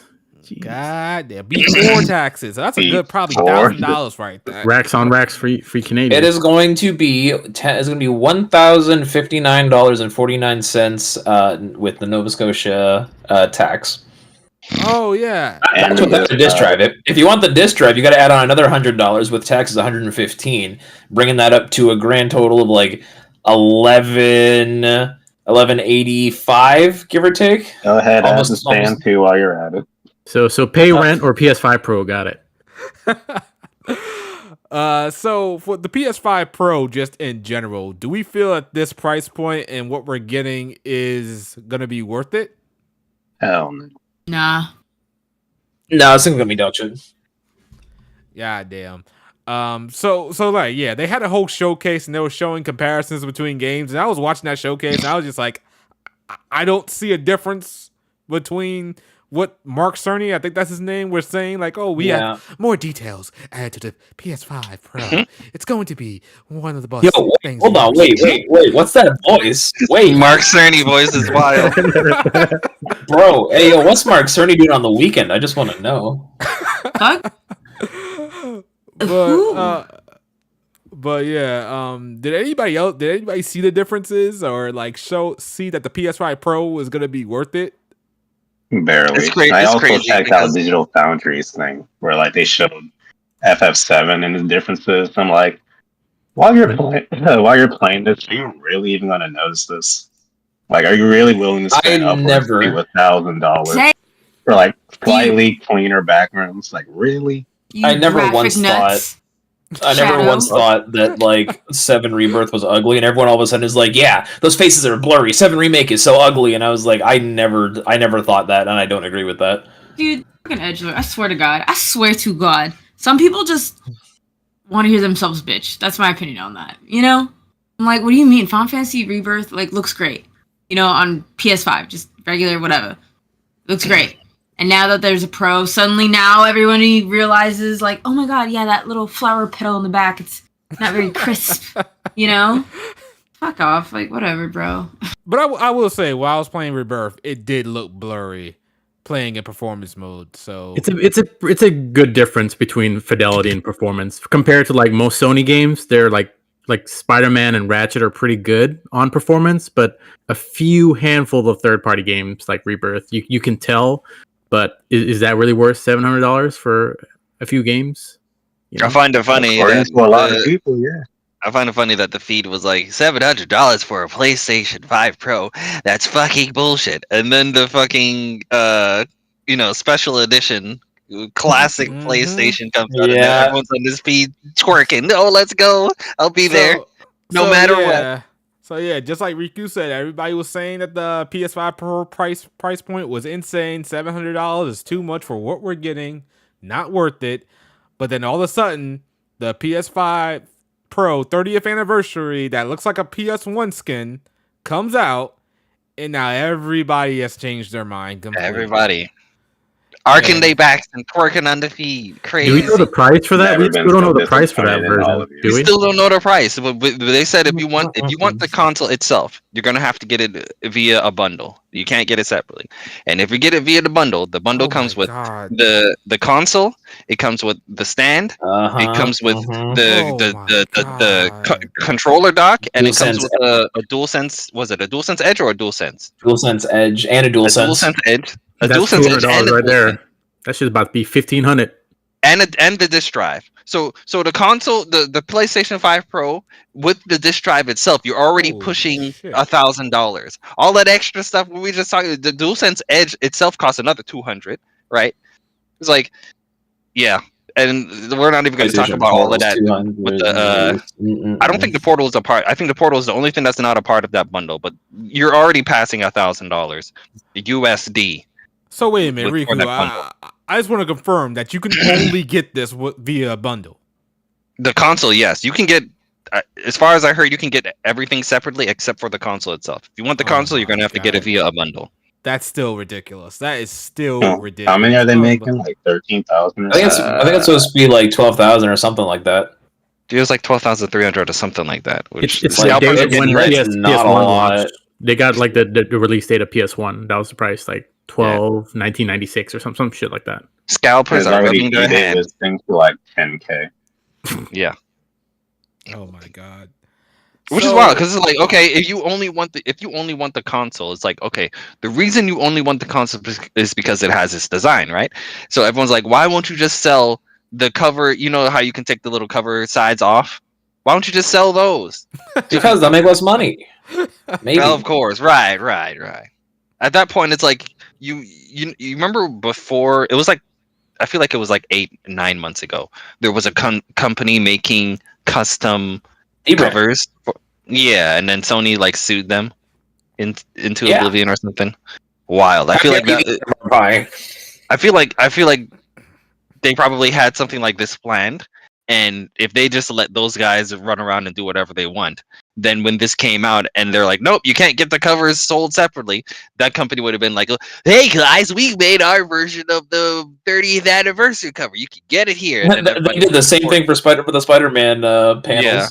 Everybody would have supported them instead of getting the actual official one. And Sony probably saw that coming. Was like, all right, we got to kill these niggas now.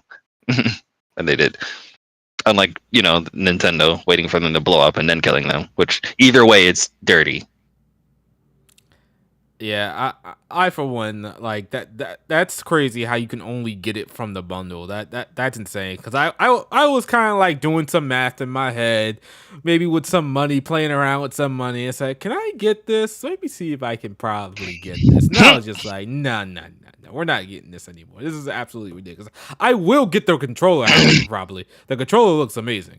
I'll probably end up getting that. I like how the controller looks, and I've been eyeing a DualSense Edge, but we'll see.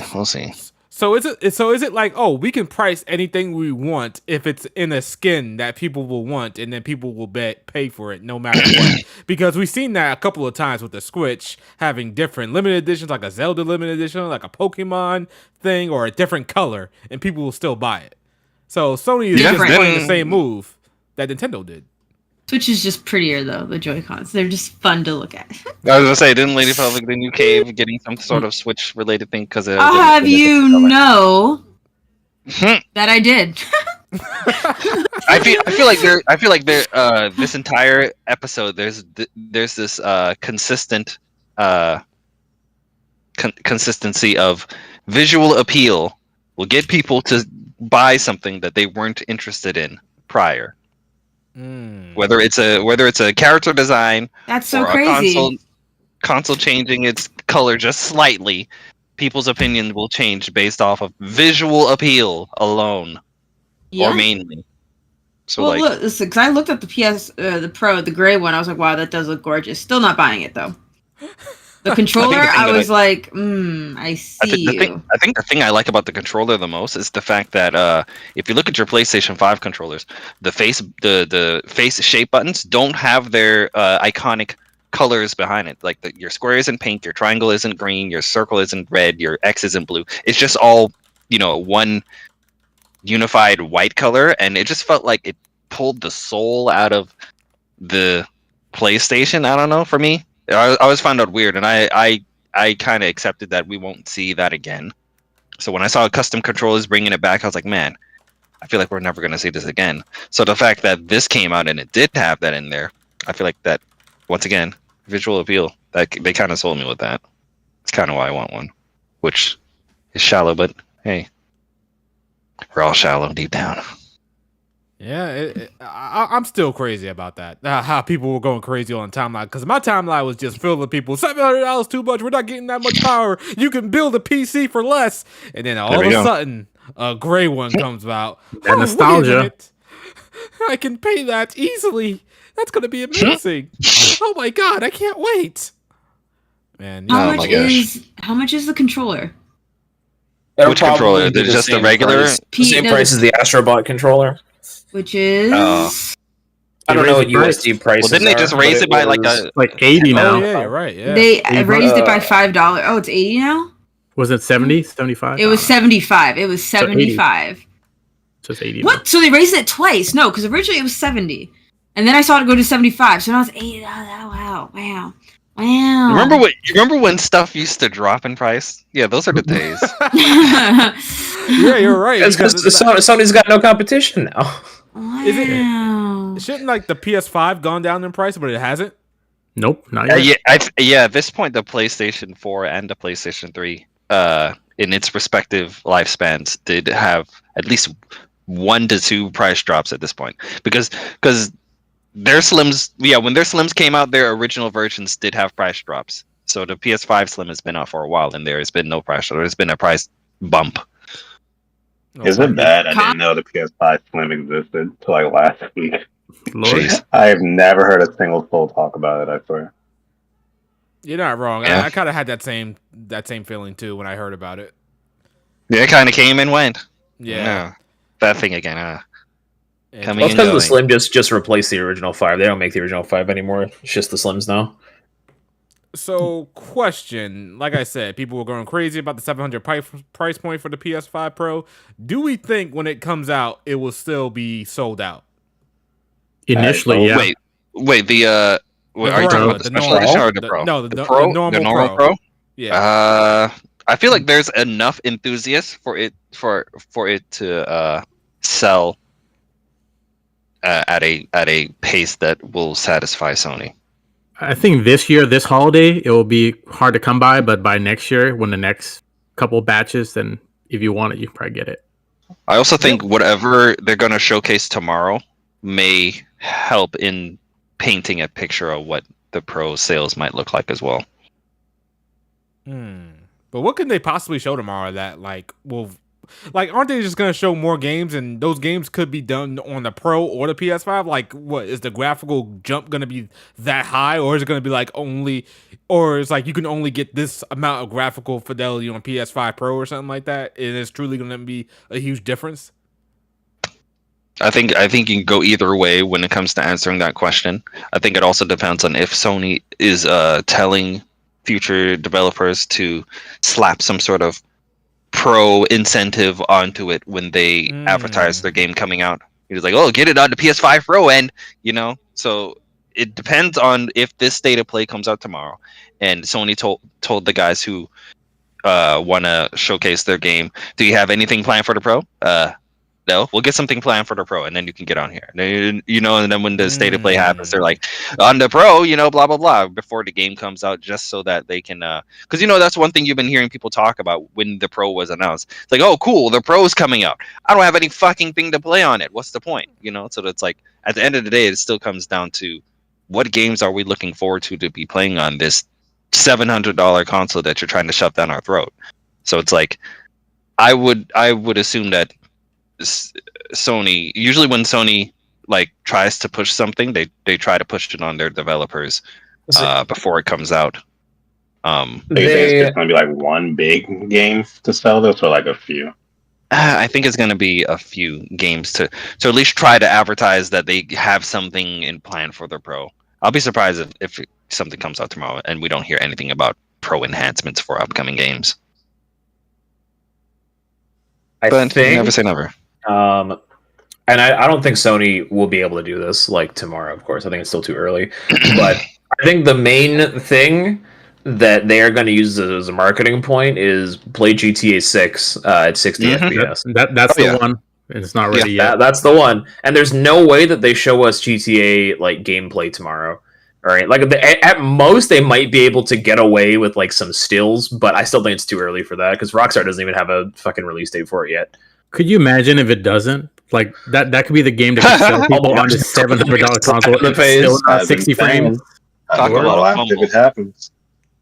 But that would be the game, though, right? That would get get a lot of people to get. It's not the game for me, but it's definitely the game for most people to get a Pro 4 is GTA 6. Now for me, it's if GTA 6 does say that across all the platforms it'll only be 30 FPS. Oof. But if you get it on the PS5 Pro, you'll get a higher frame rate, a much higher frame rate. Then I'd be screwed. I'd be so screwed because I'm right there with you. I would definitely have to go out and buy a PS5 Pro. They don't care about GTA that much, huh? I'll pay my 30. I refuse to play almost any game at 30 FPS at this particular point. Okay. And for Shadow, it's not. Shadow, get over it. Oh my god. For Shadow, it's the refusal, not GTA itself. Is it?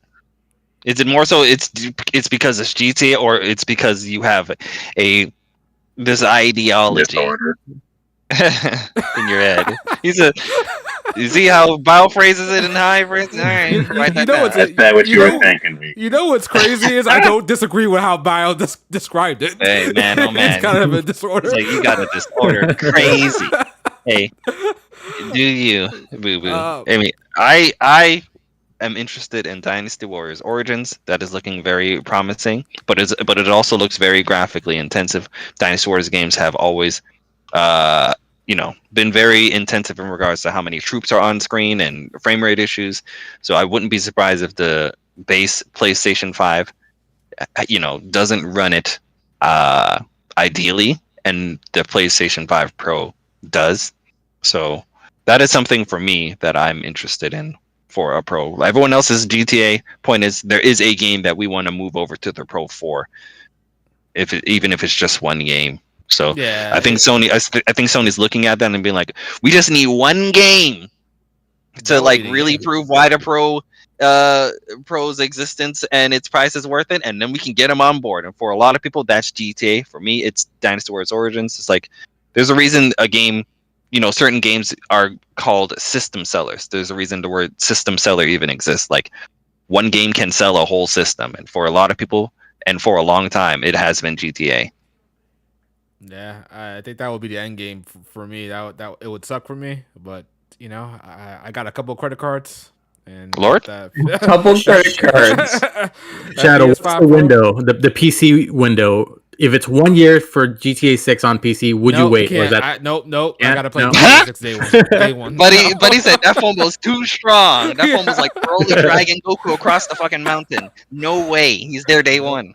No, I'm there day one on GTA 6. No matter what, they can honestly say that GTA 6 will still run at 30 FPS. I probably still get it just to play it for a little bit. We've and then been I'll with stop playing GTA it. guy? GTA 6 for fucking like 12 years now. Yeah, so I'm gonna need that. So if Sony says that you can get a higher frame rate guaranteed on PS5 Pro, Lock it in. They got me. There's no other. I didn't know I didn't know you were that big of a GTA guy. Really? Yes. Pathetic. Yeah, man. I've been with GTA since 3. When 3 came out, day one I was there. And Pathetic. Hadn't looked back since. Yeah. Hey, listen, pal. Listen. It ain't pathetic because they can say, "Oh, Zelda multi-strip addiction of Link or something like that," and you go get it or something like that. Wait a minute. Okay, the so I want to hear it. The difference is we both know that will never happen. But if it did, you would be correct, but it won't happen. So it doesn't matter. If Nintendo put out a legit Legend of Zelda strip edition, Jesus. Best believe, Oh but my we both God. know child-friendly little Nintendo. Zelda shipping, right? Zelda shipping, right? No, it's Link. It's gotta be- Nah. But wait a minute, pal. Didn't you do that? Didn't when Tears of the Kingdom came out, you got like a Switch limited edition or something like that? Didn't She started shipping for that OLED. Okay. But Yeah, yeah. I rest my case. sir. There's I more rest to my the case. story. There's more to the story. The story was because Xenoblade Chronicles 3 fried my launch day Switch. And so I couldn't play docked for more than 5 minutes or else the Switch would overheat. And this is on multiple you were still games. rocking a launch day Switch. Mm-hmm. So yeah, I was rocking the launch day, and games obviously Xenoblade would overheat it, Octopath Traveler would overheat it. I'm trying or 2, Octopath 2 would heat it. Just games would overheat. I think there was only one game that didn't. I forgot what it was, but it was a very easy peasy game to run. But that was it. So I was like, okay, I need a new Switch because obviously I want to be able to record my gameplay. In order to do that, my Switch has to be docked. So the Zelda one just gave me a reason. Mm-hmm. I was like, perfect. Because I was gonna buy one, and I was gonna buy a new Switch anyways. But because Tears of the Kingdom was on the horizon, I was like, guys, I swear to you, they're gonna come up with the new Zelda Switch. And so I waited for 6 months, and lo and behold, a new Switch. And I was like, So that's my reason. I needed one. Not because it was it was very convenient. It was great. Me and Nintendo, we hooked up. I was like, hey yo. So yeah, it was great. It was great. Yep, I stand on it, homie. Sure. Stand on it. Whatever, you're just mad. You're just mad. Oh my god. But yes, if GTA 6 does pull that off, I'm gonna have to get that PS5 Pro. Dog, be better. Be better. You're supposed to be the JRPG god. What are you talking about right now? Dog, listen, I know. there are JRPG disappointment. Jesus Christ. There are some JRPG games. fraud. There are some games that outside JRPGs, I got no choice but to buy GTA, No, you always have a choice. You always have a choice, and you made your choice to buy a PS5 Pro. That's all. Just own it. Just own it. You're saying it's done it yet. I GTA. You're haven't saying done it's it yet. Resident Evil. We know Resident Evil's in there, Yeah, right? definitely Resident Evil. If there ever comes out with a Dead Space remake of 2, that's definitely everything gets dropped for that. 2? Really? Yeah, Dead Space. Space 2, is absolutely. okay. I think that's Okay, no, confirmed you know not what? happening. Good horror game. Well, I guess like 1 already came out. Okay, never mind. Okay. I guess I took that as a means that you were saying 2 was better. Aren't you a than 1. Metal Gear guy as well? Yeah, Metal Gear. Yeah, if a Metal Gear game. Well, no, not lately. No, not really. So you're not gonna be there day 1 for Delta? Lord, nah. look at him second guessing himself. He's gonna be there day 1, people. Don't let him do it. He's gonna be eating that snake. I don't know Yummy. about that. Maybe. We'll see. But yeah. Travis, don't be a simp.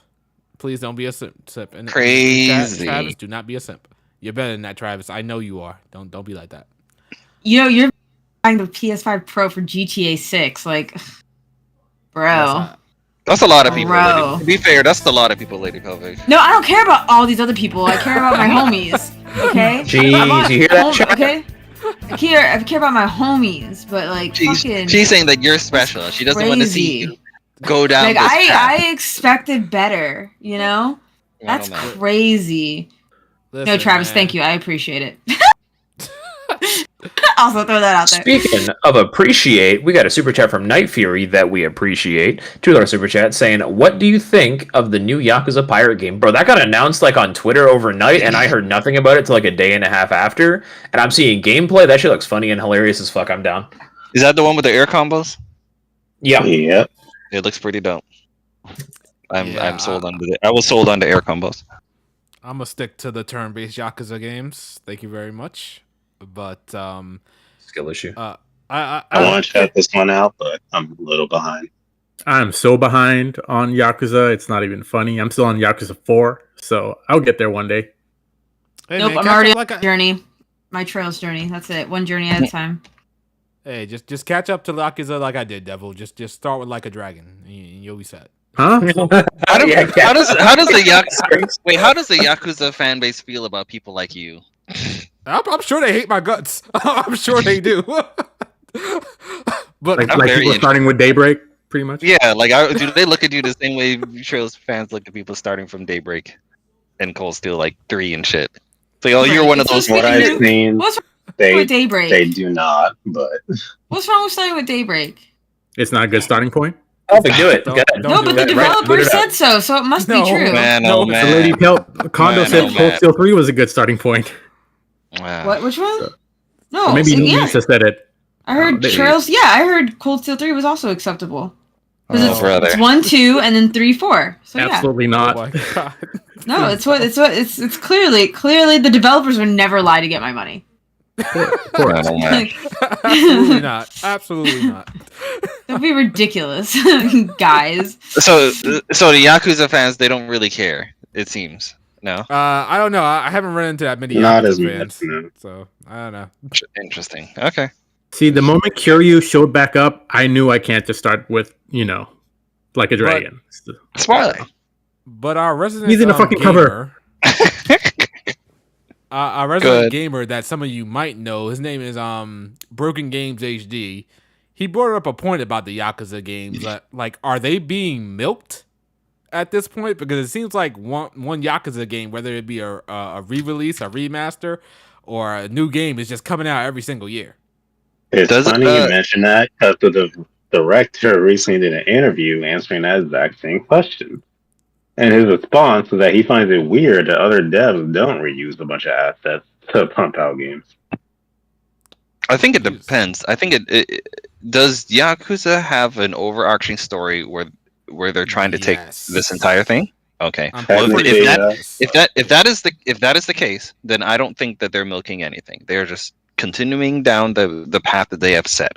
But if they were just throwing these out and they didn't really have like, well, we're just going with the flow and we don't really care, and you're seeing obviously some inconsistencies here and there, then you probably have some sort of debate against the milking. But in regards to the reusing of assets, I agree with him. There's definitely a lot more companies that should consider reusing assets more.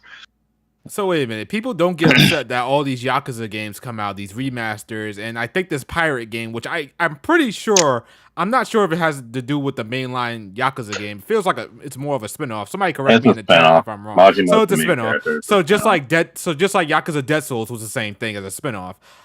But they don't mind that. But if Persona comes out, a mainline Persona comes out, you're gonna get all these other entries coming out in spinoffs. How is that any different?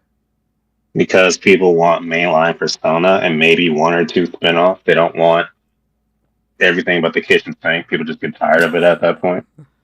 How many if anybody knows off the top of their head, per generation, how many mainline Yakuza games do you get on average? I mean, it was quiet for a while and kicked off after 0. Yeah. No, like I'm talking about. Okay, so Yakuza 1 came out on PS2, right? Had to. And the second game. So Yakuza 1 and 2 were PS2. Yakuza 3 was what? PS3? 3, 4, 5, PS3. Yeah. Okay, so that's 2 and then 3 and then for PS4 how many did you get? 0, 6. Do you count the Kiwami games? No, I don't. So 0, 6. I mean, the Kiwami games are canon. I just looked it up. 3, yeah, but there's just remakes of 1 and 2. PS4. So you're getting at least at bare minimum. Yeah, at bare minimum 2 to 3, I'll say, per generation of mainline Yakuza games per generation, right? In comparison to Persona, how many Persona games do you get per generation? That's complicated. 2, starting with 5. PS3, we got 0. Well, we got Persona 5 technically. Yeah, Persona 5 is PS3. Persona 3 and 4 were PS2, right? Right. Yeah. And Persona 1 and 2 was PS1. So Correct. and so we didn't get a mainline Persona on PS4, and we're into PS5 generation. So we basically went 2 generations. We might be getting one this generation. But yeah, but did you really count Persona 5 as a PS3 game? Just like how Zelda. Yes, we do. I do. It technically is. What do you count? Do you consider Breath of the Wild a Wii U game more than a Switch game? Wait, Persona 5 came out I'm on PS3? Yeah, no one played on the PS3, Riku. It technically is, but we don't really count it as a PS3 game. Like everyone played on PS4. No, I count it as. It's technically a PS3 game. It's technically. It technically is, yeah. You can tell when it was announced. It was announced. Do you associate it with PS3 though? I think that's a different question. I guess that's like saying Twilight Princess. Do you consider Twilight Princess it's a Wii game to me? I know it's on GameCube, but I consider no. That's a GameCube Zelda game with a Wii port. With a Wii port. Yeah. That's the way it should be seen. That's the thing with the cross-gen titles, is it's usually the lowest common denominator. That people don't like to hear this, but when it came to what's it called? Breath of the Wild. Breath of the Wild is a Wii U Zelda game with a Switch. That's when I disagree. Nah. To me, that's a Switch game. Switch. See, now you want to Yeah. if you want to say the Switch Zelda game is Tears of the Kingdom. Because it's only on. I'm disagreeing with that one. I don't know. To me, if 90% of people played on one system, I think that's like the dominating. For me, it's the lowest common denominator in regards to what it came out on. You know what the funny thing about in regards to Breath of the Wild is? It ran better on the Wii U. Lord? Wild. Point is, was it 60 frames? Don't recall. It didn't have slowdown. See, I got Shadow's attention. Same thing with the recent God of War. Was it God of War Ragnarok? People are like, oh, is it a PS5 game or a PS4 game? That is a PS4 game with a PS5. So Metaphor is a PS4 game, right? Because that's what we're all playing it. I haven't looked. Is it on past generation? It is. Unfortunately. Then yeah. See, I think the conversation is obviously the fact that it's a. I think the conversation is we're obviously talking about cross-gen games, and obviously certain people have an issue with cross-gen games because they want a PS5 game. They don't want a game being held back by the previous generation. So cross-gen games, when someone hears that their the game that they were looking forward to being played on their PlayStation 5 is also getting a PS4 version. The first thing that pops in their head is what is being held back because this PS4 version has to exist. Yeah, and you also assume at that point as well that it was developed for that console. Like Horizon Forbidden West and God of War Ragnarok were in development for PS4 long enough, or probably longer than PS5. Honestly, they just ported them to PS5 after the fact. They're still PS4 which is why, games. which is why I consider those. I think exceptions to that rule are games like Cyberpunk, where the two versions are so drastically different that you don't even want to consider the old one a thing. There's obviously unplayable. Yeah, those are obviously exceptions to the rule, but for the most part, it is meta for a PS5 game. I wouldn't consider it a PS5 game. No, I would say it's a last gen game on PS5. I guess I wouldn't be surprised if we had the information to see what platform it was developed on for majority of its development. It was probably a PS4, and when they got their hands on a PS5 development kit, they started working on a PS5 version as well. Same thing with Daybreak. Daybreak is a PS4 game. That's not a PS5. Oh yeah. Oh yeah, definitely. You know? Yeah. That shit like anything Falcom comes out, pretty much. Yeah. So it's like I'm just keeping that same energy when it comes to a lot of these things. Okay. So when it comes to going back to the conversation we were talking about in regards to Persona, it's like we haven't. Point is, Persona doesn't come out with like a mainline numbered Persona game per generation that consistently anymore. And when you get all of these spin-offs, that's when you see most people get a little irked because they're like, okay, when is Persona 6? Here's Persona 5! Blake's about to lose his shit. Insert subtitle once again, and I think that irks people far more than a Yakuza getting a spin-off. Even though, obviously, it's a double standard at the end of the day, because there isn't that much of a difference. There's a lot of, like you said, there is a lot of Yakuza spin-offs as well, but I guess it's just a difference of fan base, Okay.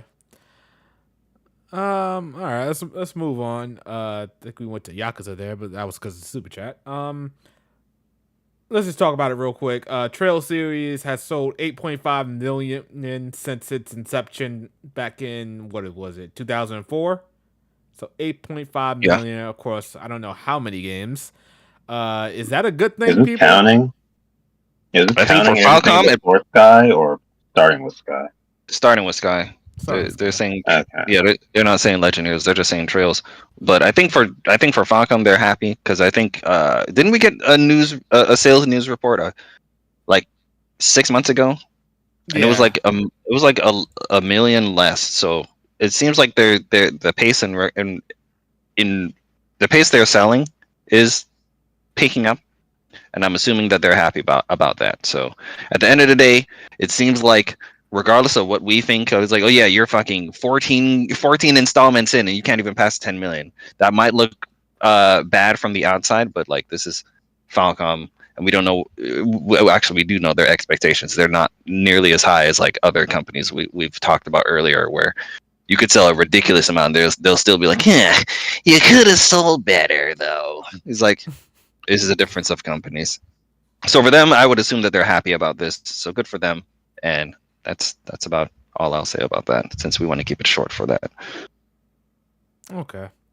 I would assume it's an okay, especially for Falcom, it has to be just fine. I mean, like you said, Riku, for anybody else, would probably be like, how come this company hasn't shut down yet? Like, what's going on? Mm-hmm. You want to talk about people reusing assets? They'll reuse the shit out of a fucking Trails thing before they move over to the next arc. So they're definitely saving all types of money. So we don't know what their profits are looking like over there. Probably good enough. All right. Let's move on. We got 2 more things to talk about here.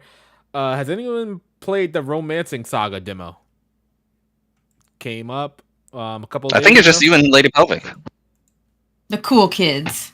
Oh man. Just really? kidding, only one of us, because you fucking want to buy a PS5 Pro. That's crazy. I played the original.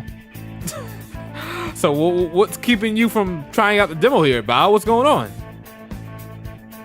I don't have access to my computer right now. Okay. All right. Also, I'm just not interested. Jesus Christ. So Square Enix goes out of their way. This is Square Enix, right? It looks like Square Enix. It has to be. They go out of their way to bring back these old school RPGs, Visions of Mana, Saga, Romancing Saga. And then we're like, hell, you should bring back these games. And they bring back these games and nobody gives you. It's funny you say that because at one point Square did consider their holy trinity that they were trying to create. This is like I'm talking about like back in the fucking SNES era. Was it Mana, Final Fantasy, and Saga? That was the big three that they wanted to like really push forward. And the only one that really took off was Final Fantasy, right? And then Saga and both Saga and Mana games eventually got games that got ported over here with the Final Fantasy moniker behind it because they just couldn't hold up on their own. But they're still trying to keep Saga and Mana relevant to some degree via these games that they're releasing, and we saw how Mana did. Unfortunate for it, and then now Saga.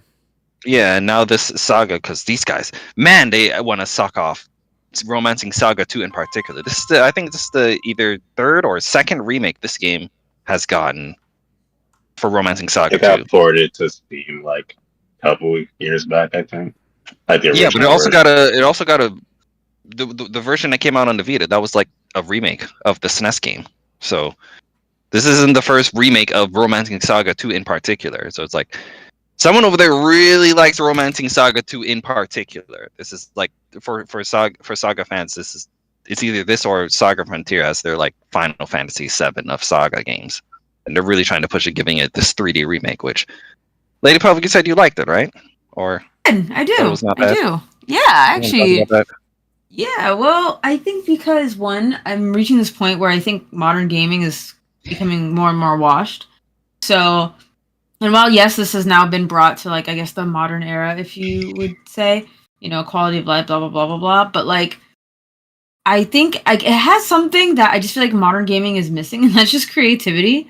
It's creativity, it's like heart, it's passion, it's like it's innovation. I think back in the day, with hardware limitations, you had to get creative with what you were doing.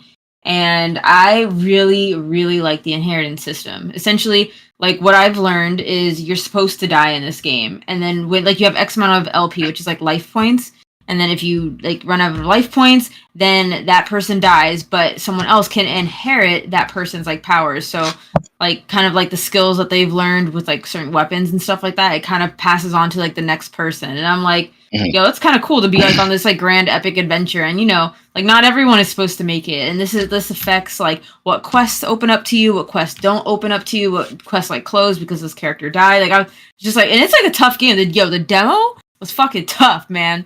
Yeah, I heard Saga. Well, I did play the one Saga. Yeah, these games can be pretty unforgiving. Yo, especially fucking doppelgangers. Oh my god, yo, the mimics and they're called doppelgangers, but they're really just mimics.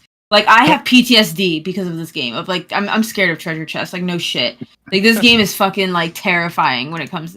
But you can't run, right? You can't run from them. You can't run for 3 turns, and in 3 like you can't run. Yo, like. But it's so ambitious, and I just like the point that like mimics aside and all that shit. It's just so much. It's cool. It's just a really fucking cool idea, And I like the concept. Like I love the storyline of like there's 7 great heroes, and they're supposed to like return and when times are tough, whatever. And the fiend like, and then I guess they turned into They turned into fucking fiends or whatever, and like we just don't know why, It's like these like great heroes, and now they're like bad, and it's like, but why? Like I don't know. And apparently that expands on it because like in the old game, apparently that just is not touched upon. It's like, yep, 7 heroes, and now they're bad guys. Why? I don't know. They just are. All right, well, cool.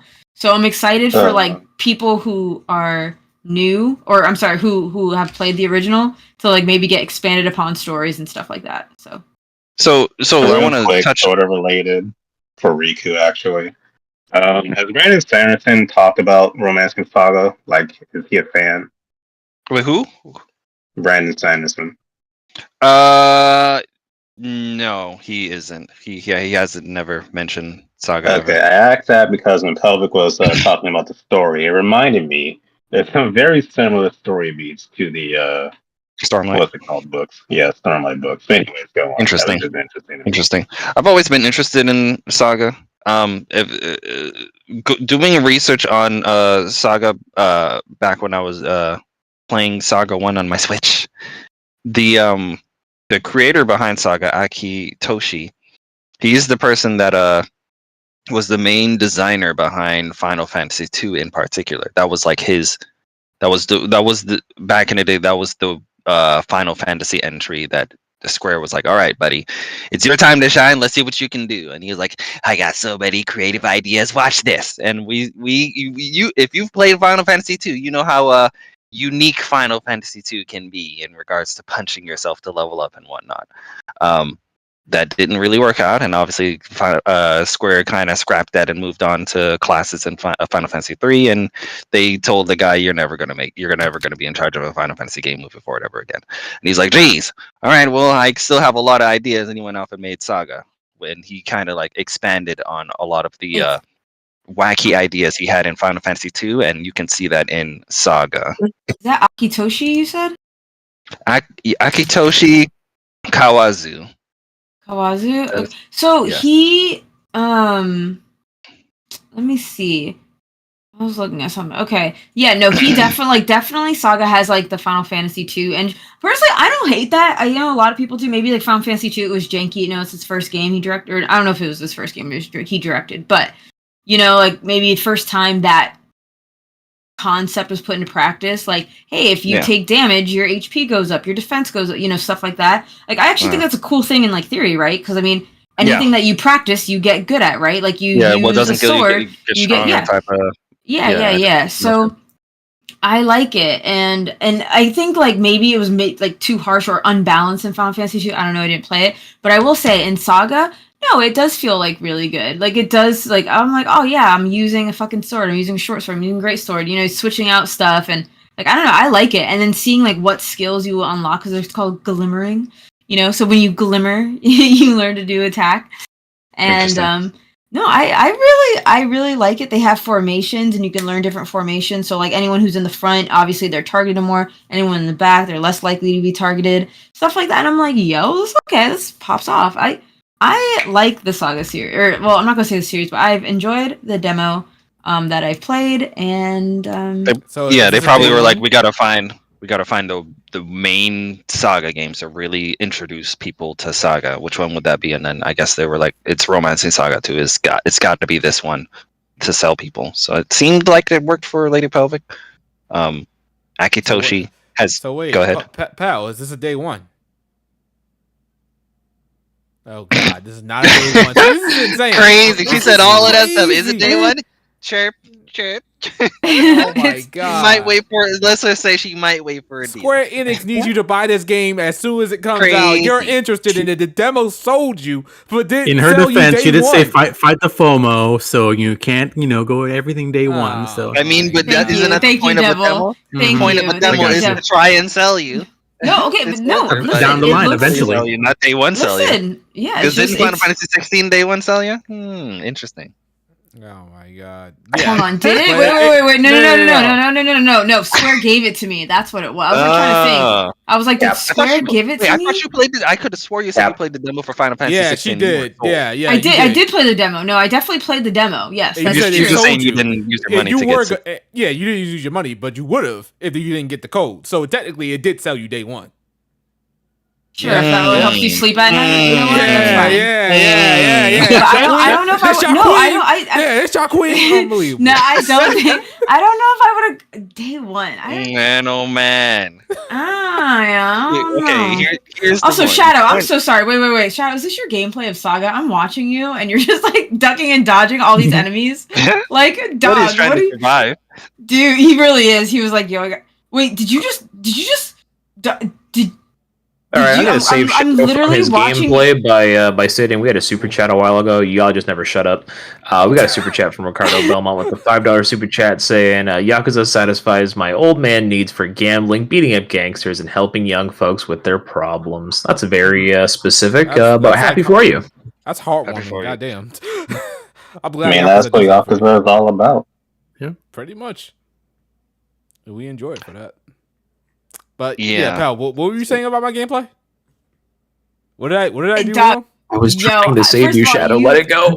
Yo, first of all, no. I'm probably correct her if she's wrong. You can't correct me because I'm not wrong. First of all, you were ducking and dodging enemies, and I was like, okay, I guess he's just not fighting things, which is wild to me. And then two, did you not like just fucking restore your BP, aka like your mana and stuff, before going into the fight, like into that not final boss, but like the boss's room? Like you straight up just ignored the green portal that restores your MP. Okay, but you actually have full MP. Okay, never mind. You have full MP in the boss fight. Okay, never mind. You're okay. You're okay. I take some of my criticism back. Some of it. Don't worry, I'd be questioning his Trails gameplays where I'm like, why are you alright, man?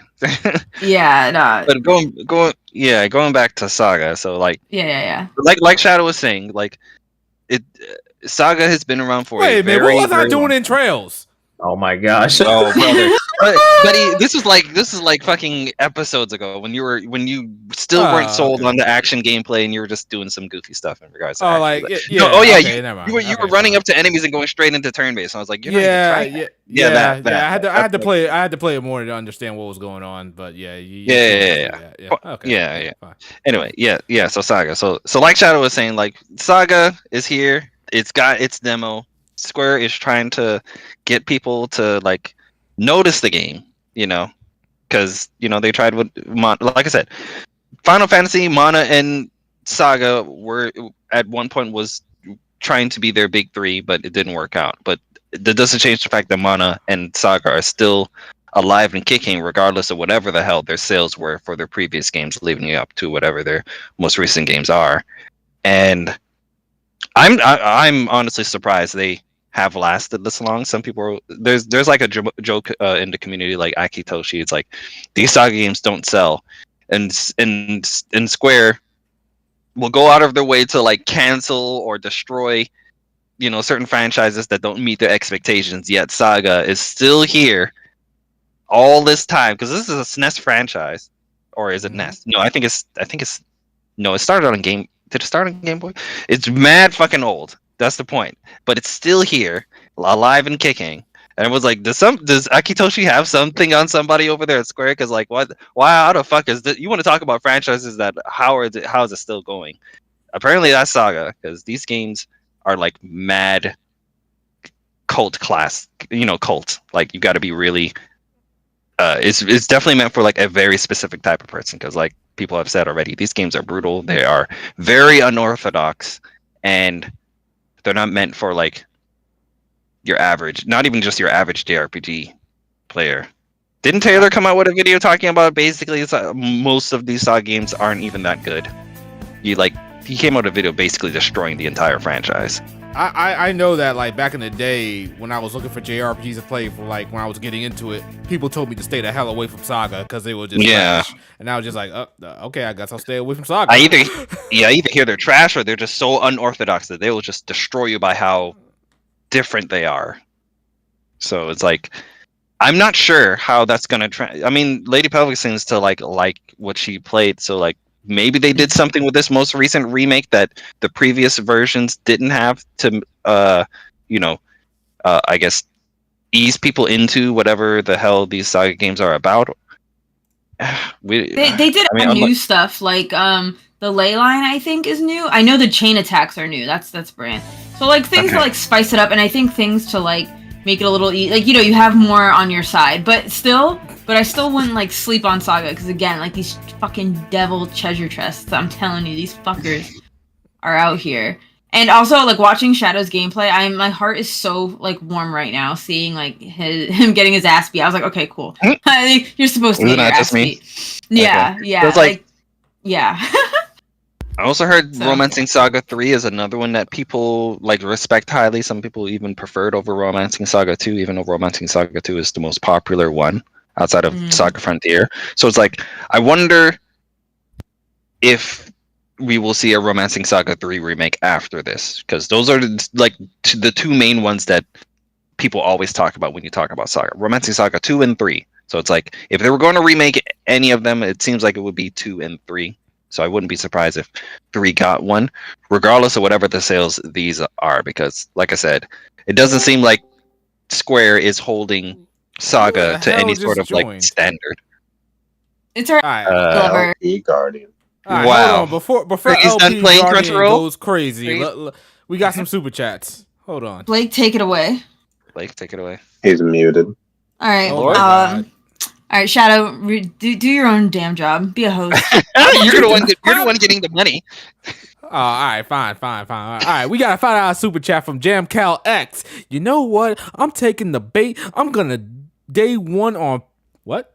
Romancing Saga Romancing 2. Saga The 2. demo did his job. He's gonna go there day one. See, unlike Good you, job. Lady Pelvic, we got people that are actually supporting when the demo actually sells them and actually makes them think, I'm really glad this company gave us a demo to try out. And you know what? I tried it out. I'm gonna support him day one. I'm gonna be there. But unlike you, pal, Mrs. I don't want to do the FOMO. But you know what? It's cool. It's fine. Not It's sound fine. like that. That was pretty accurate. That's Shut the fuck up. We gotta choose $2 super chat from the boy Ace Breaker. Fuck Saga. That is all. Jesus H Christ. This guy gave the super chat just to give Saga the smoke. Oh man, Yo, that is that's insane. wild. I'm gonna sound goofy for saying this. I still want to play the Saga that came out for Vita, so I still have it there, and I will be playing that. Then I might play this remake. Y'all hear something? I hear Q. Is Q there? I also have Q, Yeah. Mister. You're watching Crunchyroll. How was that episode of Dragon Ball? You doing good? To be quite frank, I didn't even realize that. What do you call this thing? That there was a link created. Like I The came back. podcast? Oh, brother. I mean, Hold on, you I don't be just gotta checking go to the- you don't be bathroom. checking Why the is- group chat, why is huh? Q here? He is here. I do I thought you were apologize, watching. I can't be with my wife because I'm stuck in a dungeon level 4 or whatever it was you were watching on Crunchyroll. I don't know. Like I literally. So I'll be frank. I came back from the hospital. One of my family members was ill, and I got back. I put on I came in the chat first. I was like, wait, there's no link created. I'm going to bed. So I fell asleep. I just got up and I was like, wait a minute, there's a HPMP going on. What the fuck? When did that happen? So, Okay, because I good. care about the chat, I came in. I was like, let me just come in, say hi to everyone, Well, we're, Yeah, for we're the almost wife and about chat. to wrap it up, and you missing a lot of things, Q. You missing playing some Trails games, but you got time to play Final Fantasy 16, a game that you slandered completely You were when getting it was taken. coming You were out. getting taken to You court. put on trial right now. Yeah, we putting you Yo. at trial. Like, everybody let's bring Q to the stand. Q, you stand guilty of treasonous acts of not keeping that same energy. Did y'all see that waifu Benedetta though? Oof. Yeah, we saw her a year ago when she came out. Damn. I'm just saying. I tried I'm to just tell you, but all you said was, "All I see is man cheeks." I think that was wasn't that Strangers of that- Paradise I was talking about? Strangers of Nutsacks? No, and even then, Strangers of Paradise still has women. You I just forget didn't that get a code from Strangers of Paradise. True. Square Enix did send me a copy for this game, so I mean. Oh my god! So you selling out? So you Shameless. rather play a free game that Square Enix got you than Yeah. make this paper with Biles Bet? Is that what I'm hearing? Is that what I'm hearing? No. Your boy's dedicated to Trails. I just. Are you? I happen to jump into Final Fantasy for a bit, which I am enjoying. I will say this much: your boy is enjoying Final Fantasy 16 So on the after PC. all that trash So you were cute. talking about, Mhm, On yeah. December 31st, you're taking out a loan, I'm assuming. Because come What's the January deal? 1st, I'm not accepting excuses. Hold on. What is the bet exactly? Like what? I need to finish. He I need has to to finish beat the trading every games. sales game up to daybreak before December 31st. And he had a year and a half to do this. Ooh. Q was busy. and wait a minute, Q. What game are you on right now? No comments, sir. Lord? So, What game is he on? he is Am I on ahead of Sky him? One. Oh, I'm ahead of you. Yeah, I know you're ahead of me. I know You can win the bet, Lady Pelvic, if you really want to. If you did it, How much money do I get? it's up to What? Bauer if you want to make 1,000 it bet. quid. It was up to What? $1,000. Their bet is $1,000. Oh, so Bao and Q will give me $1,000. Lord? No. That's the way I'm understanding this. Oh If my I God. if I You're get not to in. daybreak, Oh wait, why can't I be in this? Why? Because you what's actually wrong? play games, What's so I'm not wrong? taking that risk. So that's the slander. You see, this is the thing. This is how this happened. Bao was convinced that Q Here's don't the play thing, games. You know, but the fact of the matter is Q does play games. You know, I'm just saying. Does he? Not the ones you were obligated. All I'm saying is, Q, you came in late. You're playing Final Fantasy 16 when you were slaying the crap out of it. You only got X amount of months left. I'm not worried. Q's not worried. Q's not worried at all. Oh my god. You know, the waifus believe in me, and that's all that matters. I'm gonna 3 months, 7 days. 3 months, 7 days to get through how many games, Riku? 14?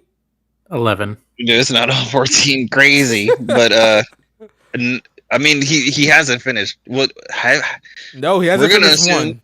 We're gonna assume he hasn't finished first chapter, and if he hasn't finished first chapter, and Daybreak is trails 11 games. Yeah, yeah. Unbelievable. Q will be fine.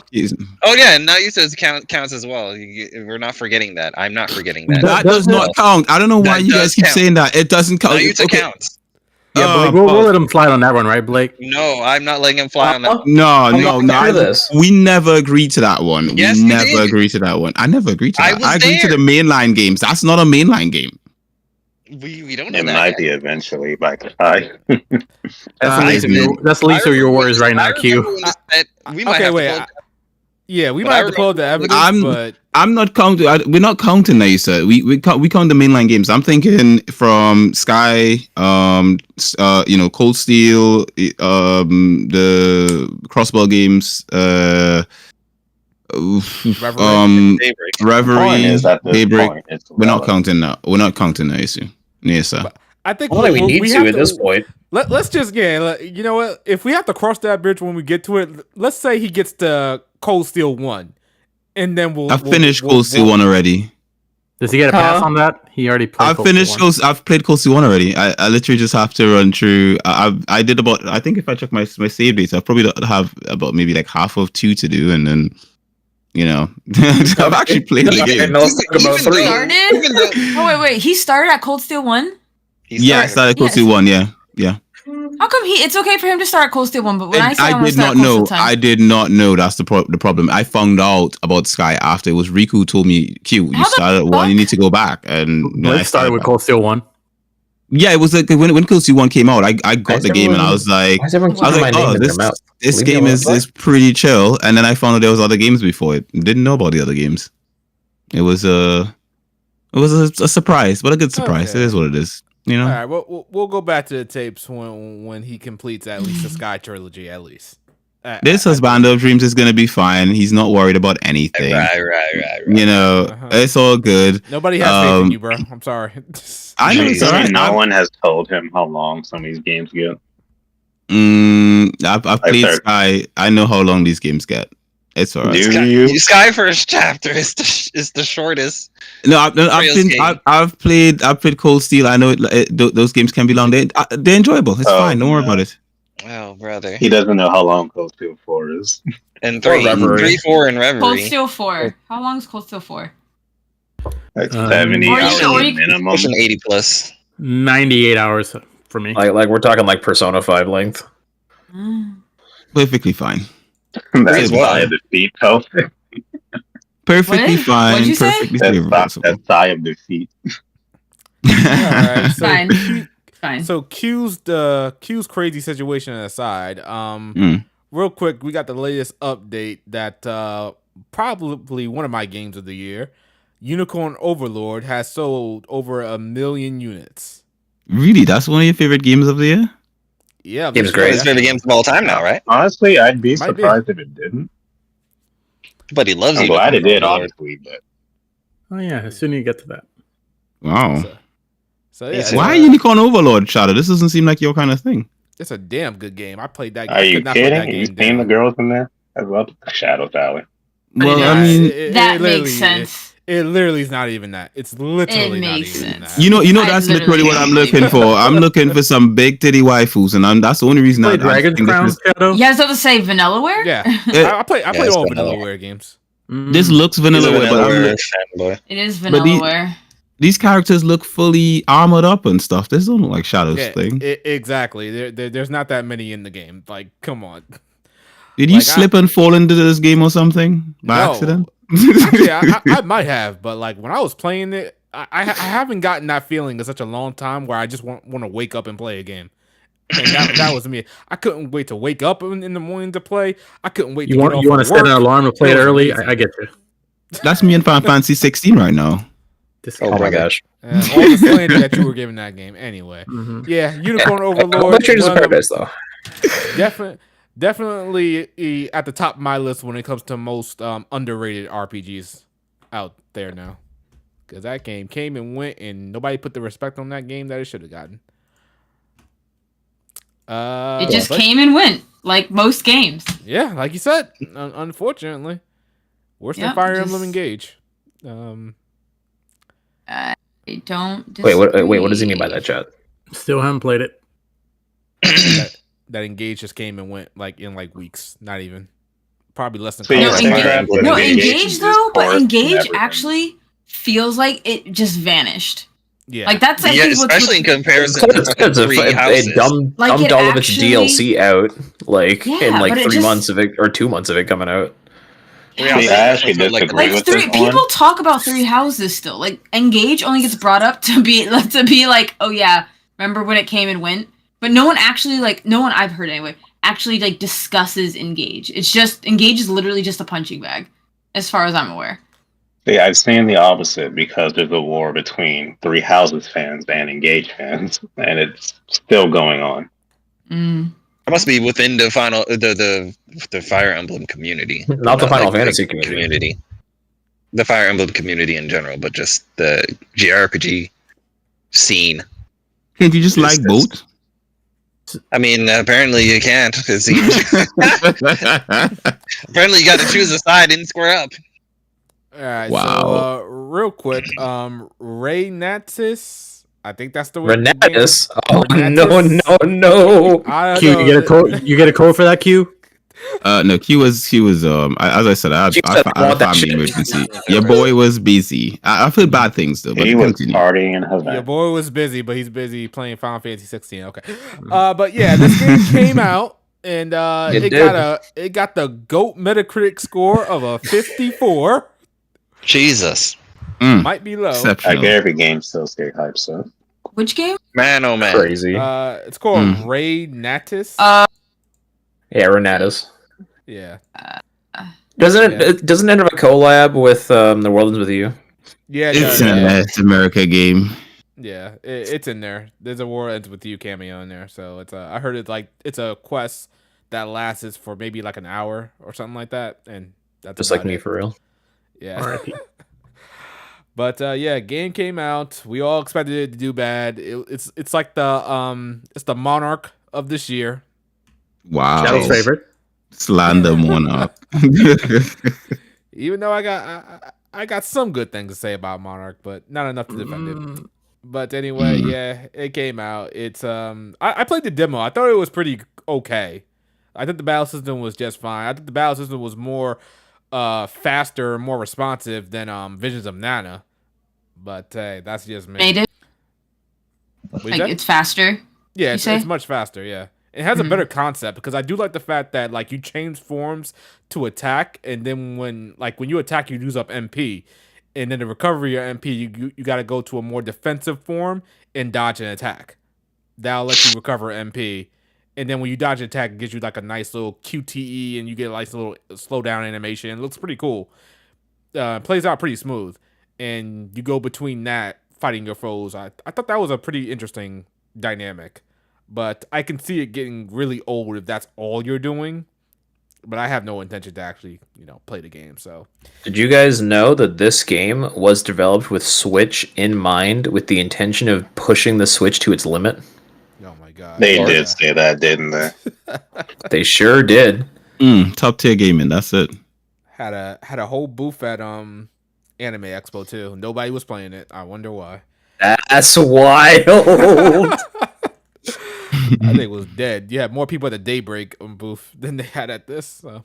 As they should. People playing Renatus at their booth? Oh no. Nah, nobody was playing it. It was bad. It was bad. You went there? Yeah, Anime Expo. Yeah. He went to slander. That's what he went to do. Wow. Okay. Did people? Hold on, I'm just curious. Did people try to like beckon? Were they like, "Oh, come play our game"? Oh yeah, like absolutely. Yeah. Oh. Did you play the Imagine being that guy. No. Oh, the secondhand embarrassing. Was Daybreak 2 there, Shadow? I'm sure that booth was more busy. No, it was Daybreak 1. They had Daybreak. Oh, not 2. Okay. For display. Did they know you were who you were, Shadow? Like, did they run into you and like, oh my god, it's Shadow Elite? You know, he should come and play. JRPG God. Yeah. Not them. Not them. But I had 3 people come up to me and say, "Hey, aren't you Shadow?" And I was like, "Yeah. What's up? How's it going?" And that was about it. Kind of cool. Damn, I would have if I was there and I saw you, I'd have just shouted, "Hey, let him come and play!" You know, just secretly slide out. You know, it's all good. He would absolutely be that embarrassing father in public.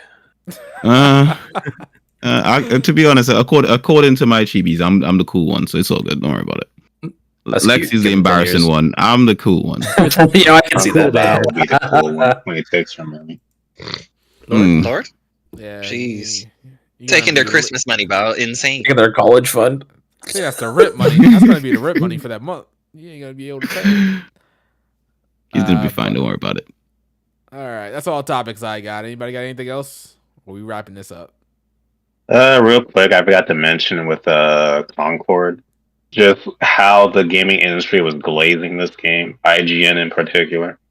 They're Was trying ridiculous. so hard. Were they? Yeah, So hard to because push it. agenda. I think there was a tweet that somebody put out that like somebody was immature, that they didn't like the Concord designs or something like that. But Cool. They were just really Immaturity passive sells. aggressive about people not caring about the game. It's Something like, I don't know, when companies like try to really like push a game hard, it's really suspect, you know? Like when they really try to be like, "Oh, Concord, Concord, guys, what about that Concord? You heard about that Concord?" He's like, no, you know, like we don't. It was care. weird. They're like really pushing it when no one cared. Yes, yeah. So I feel like they knew it was going to be a flop, in my opinion. Like I just feel like they knew. That's why, you know. I mean, I think the open betas were enough of a strike in the head for them to realize, guys, people might not like this. But they kept. But they were acting rude though. I'm pretty sure. I think some developers on Concord were acting very like high and mighty and disrespectful and stuff. And I'm like, positivity or something like that. I mean, there was that, but like, no, just people critiqued it. You know, like the gamers, like not IGN or not news outlets, but like gamers were like, "Yo, what is this?" Like.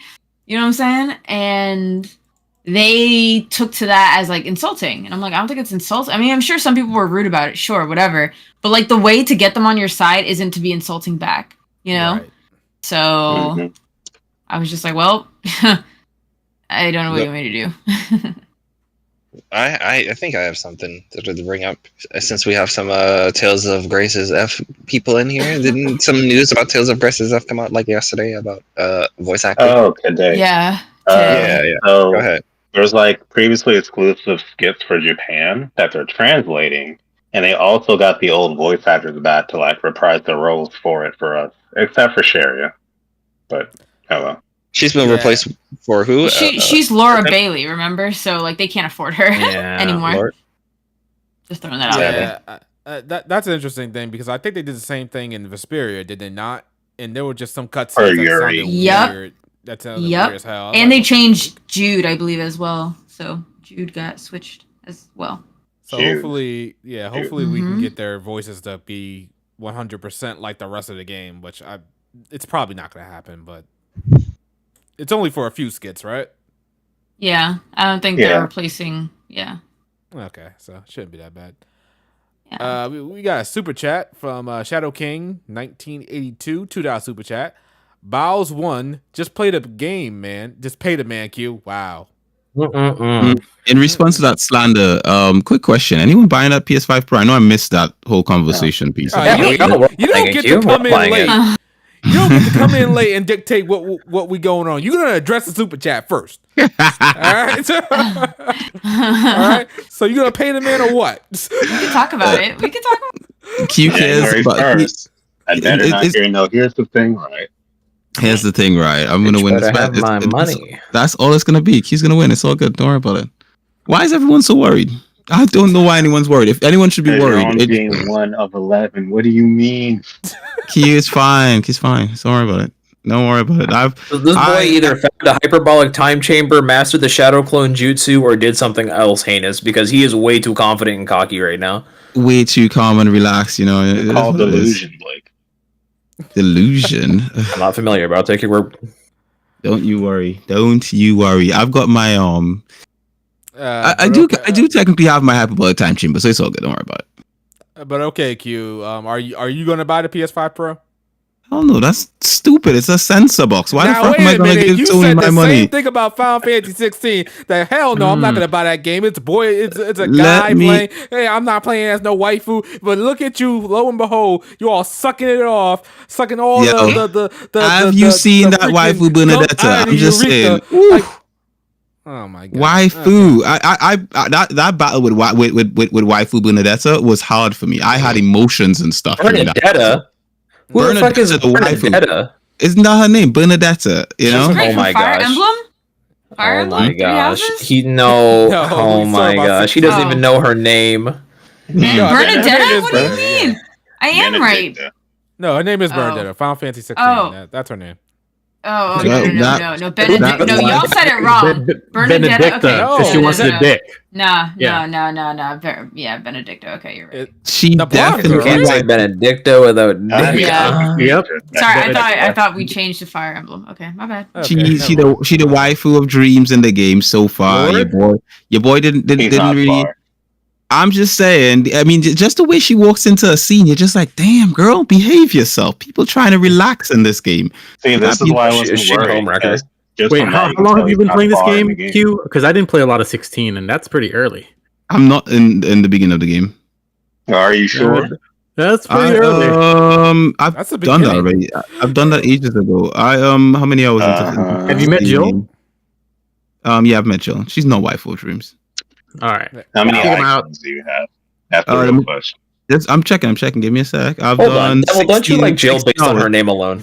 No, because she has Tifa's motion capture actress and voice. I hate Jill's outfit. She not waifuable in that outfit. That outfit looks weird and not. Hey man, just take her clothes off. I haven't got. You have a PC version. You can do it. Yeah, I could get it, but then I always feel bad doing that. You know, I don't like using mods, especially this game runs on the Steam Deck. Using mods. Why are you on a PC? Because I can play it on my Steam Deck. I'm just saying, it's beautiful. I would not play 16 on a Steam Deck. I sold mine last week. It's the Shadow actually. It runs on the Steam Deck. 16 that replaces Benedicta with Jill. Is kind of.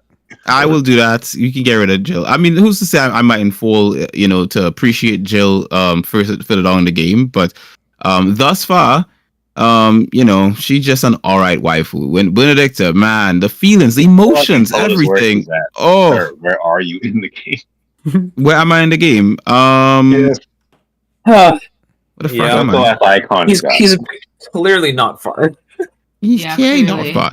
Q is doing fine. Don't worry about where Q is at. Q's enjoying the game like a top tier husband. We can just go check his stream. If half of it was him talking, though, it might.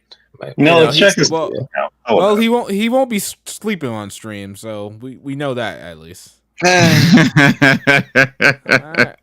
So back to the talking point. The PlayStation 5 is not worth money, man. Like, if you're gonna buy a device that's gonna give you censored version of games, and you could just buy a PC, just buy a damn PC that is uncensored. But you just said you didn't care about the censored because you don't want to mod it. I'm not, but I'm just saying the games come uncensored on the PC. You know, you don't have to mod it. Yeah, I mean, not always. Most of them do. The censor box does censor their games a lot. So I'm just saying, I have a censor box 5, and as soon as a game comes out for the censor box 5 and the PC version drops, I get rid of the censor box version. Stellar Blade, yes, Stellar Cheeks. I see Riku just posted in there. Can't wait for that thing to hit PC. Did you play on PS5 though? I did play it on censor box 5, but your boy can't wait for it to drop on PC. But the thing with Stellar Cheeks though, they wanted to censor that, but it was thanks to the dedication of top quality bandos and waifus out there who campaigned for the goodness to be released that we got it. Because if we didn't campaign, that boy Sony and their Riku's people. Minute, I'm just saying. Riku people. But I checked his Steam account. He does not have Garuda yet. Yeah, Lord. I checked his Steam account. He don't got nothing. No, let's check his Steam account for Trails in the Sky. Check his Steam account. I put Trails in the Sky on censor box for your information and Vita. Right? You can't play. What did he say? What? Okay, hold on. Let's bring it back here. Oh, no, Sky. Sorry, I was talking about Skull Steel. Sorry, go on. Okay. Anyway, Riku, what's this celebrate thing that you dropped? What is this? Yeah, so it was a recent tweet that happened talking about Stellar Blade developers shift up, and Sony are currently being sued by a film production company called Stellar Blade. The film company is Stellar Blade, one word, while the game Stellar Blade is two words. It's the film company is demanding Sony hand over all materials of Stellar Blade, the game, so that they can destroy it. Because they're idiots. If I was Sony, I'd just change the name to its rightful name, Stellar Cheeks. I'm just saying, your boy is. They could fix this easily one day. Stellar Cheeks, hire me. I'll come and I'll fix it for you, and we'll just keep the game going. Sued, not these days. So now you're defending Sony. Okay, Q. I don't like Sony. I'm all about shift up, man. Sony can suck it for all I care at this point in time. These guys, with all the censoring they like to be doing, that panda censoring, bruv, I'm good with Sony, man. They can keep their PlayStation 5 Pro crap, and your boy is all about that PC life, master race. Gaming is the load. PlayStation said, "Hey, here, Q. Here's a free PlayStation 5 30th anniversary edition. You're gonna be nope, keep it." Here's the thing. If Sony sent me a PlayStation 5, here we go. He's gonna fold like on 16. Your boy's still gonna have it, but it's gonna sit in the house and pick up dust, just like my current PS5. No. The point is, you're still gonna take it. All right. Hell yeah! Who the frack is sitting on a free console? I'm just not paying my money for it. You're saying all that crap about Sony, but you're still gonna accept something from them. No matter what. I see how. I mean, it's free. It's free. I mean, you don't pretend like you wouldn't take it, Shadow. Hey, but I'm not talking crazy about Sony. Yeah, but I mean, Shadow, you play most of your games on PC. You know you're about that 60 frames, 4K. Okay, so he said he's not using his money. Okay, how about this? So like I said, the 30th anniversary. You weren't here earlier. The 30th anniversary is going to come bundled with the Pro, the disc drive, the stand. A DualSense Edge. This is all going to cost anywhere around over $1,000. Yeah, like an idiot. If Sony said, "Hey, okay, we're not going to give it to you for free, but we're going to give it to you for a massive discount. You only got to pay $300 for it." 300 quid. Are you using your money? Well, that's kind of tempting to buy something I won't use. 300 quid is kind of tempting for something I won't use. Quite frankly, I'm just being honest. I've had the PS5 for a long period of time. I think very close to launch. I think I picked up my PS5, and I've barely played anything on it. I think Stellar Blade was the first game I picked up in a while that I don't think I will. I don't. Maybe there's a very small chance. Maybe for 300 quid, but. Generally speaking, when I look at the PlayStation 5, right, and I consider the kit, it is a decent kit. My problem is Sony's censorship sort of policies. I think if they were like Sony back in the day, where they were like, we were a console for adults, and it's like, oh, we need to save the children from games that are 18 plus that kids should not be playing, then I'd be fine with it. I wouldn't have a problem. But my problem is when Sony's like, well, let's just save the children. But then they can put out games like, Last of Us and say, well, that's fine, But Japanese games, not fuck that shit, But I'm just saying. Thank you. You see, you guys got me started. You got me started, right? I'm just saying. You came in here late and now you just start rambling on you. You know what? We gotta end the podcast right now, okay? All right. God damn. All right, people. Glad you can join us for this Monday episode. We really appreciate it. Thank you so much. I'm gonna do the outros. That's that guy Q that came in late. That's the Trails guy at the Riku. That's the Blake. That's Blakey boy right there. Devil May What? Pie. That's the Blake? What? What? No, I'm not settling for that. You could have gone for so many things. The Sonic guy, the handsome guy, the dude with the new fade, because I just got a fade. Bro, you could have gone with so much, bro. Oh Nah, my I God. demand a redo. Maybe my first God. fade. I'm just saying, I'm Feeling surprised Pi is himself. here. I haven't seen Pi in a minute. That boy Pi. Shout out to my boy Pi. I'm here, man. I'm here. We're not just gonna Mm. pretend Blake did not get hoed. We're not just letting this go. All right, promo god. You know what? In all seriousness, Lord. everybody's gonna get played. You got Bio there with his mecha stuff and going crazy there. You got Pelvic here with his Zelda BL stuff and all that stuff. And you got me, the greatest JRPG gamer on the planet, the one, the best out here, the greatest. fraud. We'll catch you guys next time. Mm. Peace. Deuces, people. Hi. Yo, his band of dreams did come in. I'm just saying. Come in your mom. Huh? Jeez.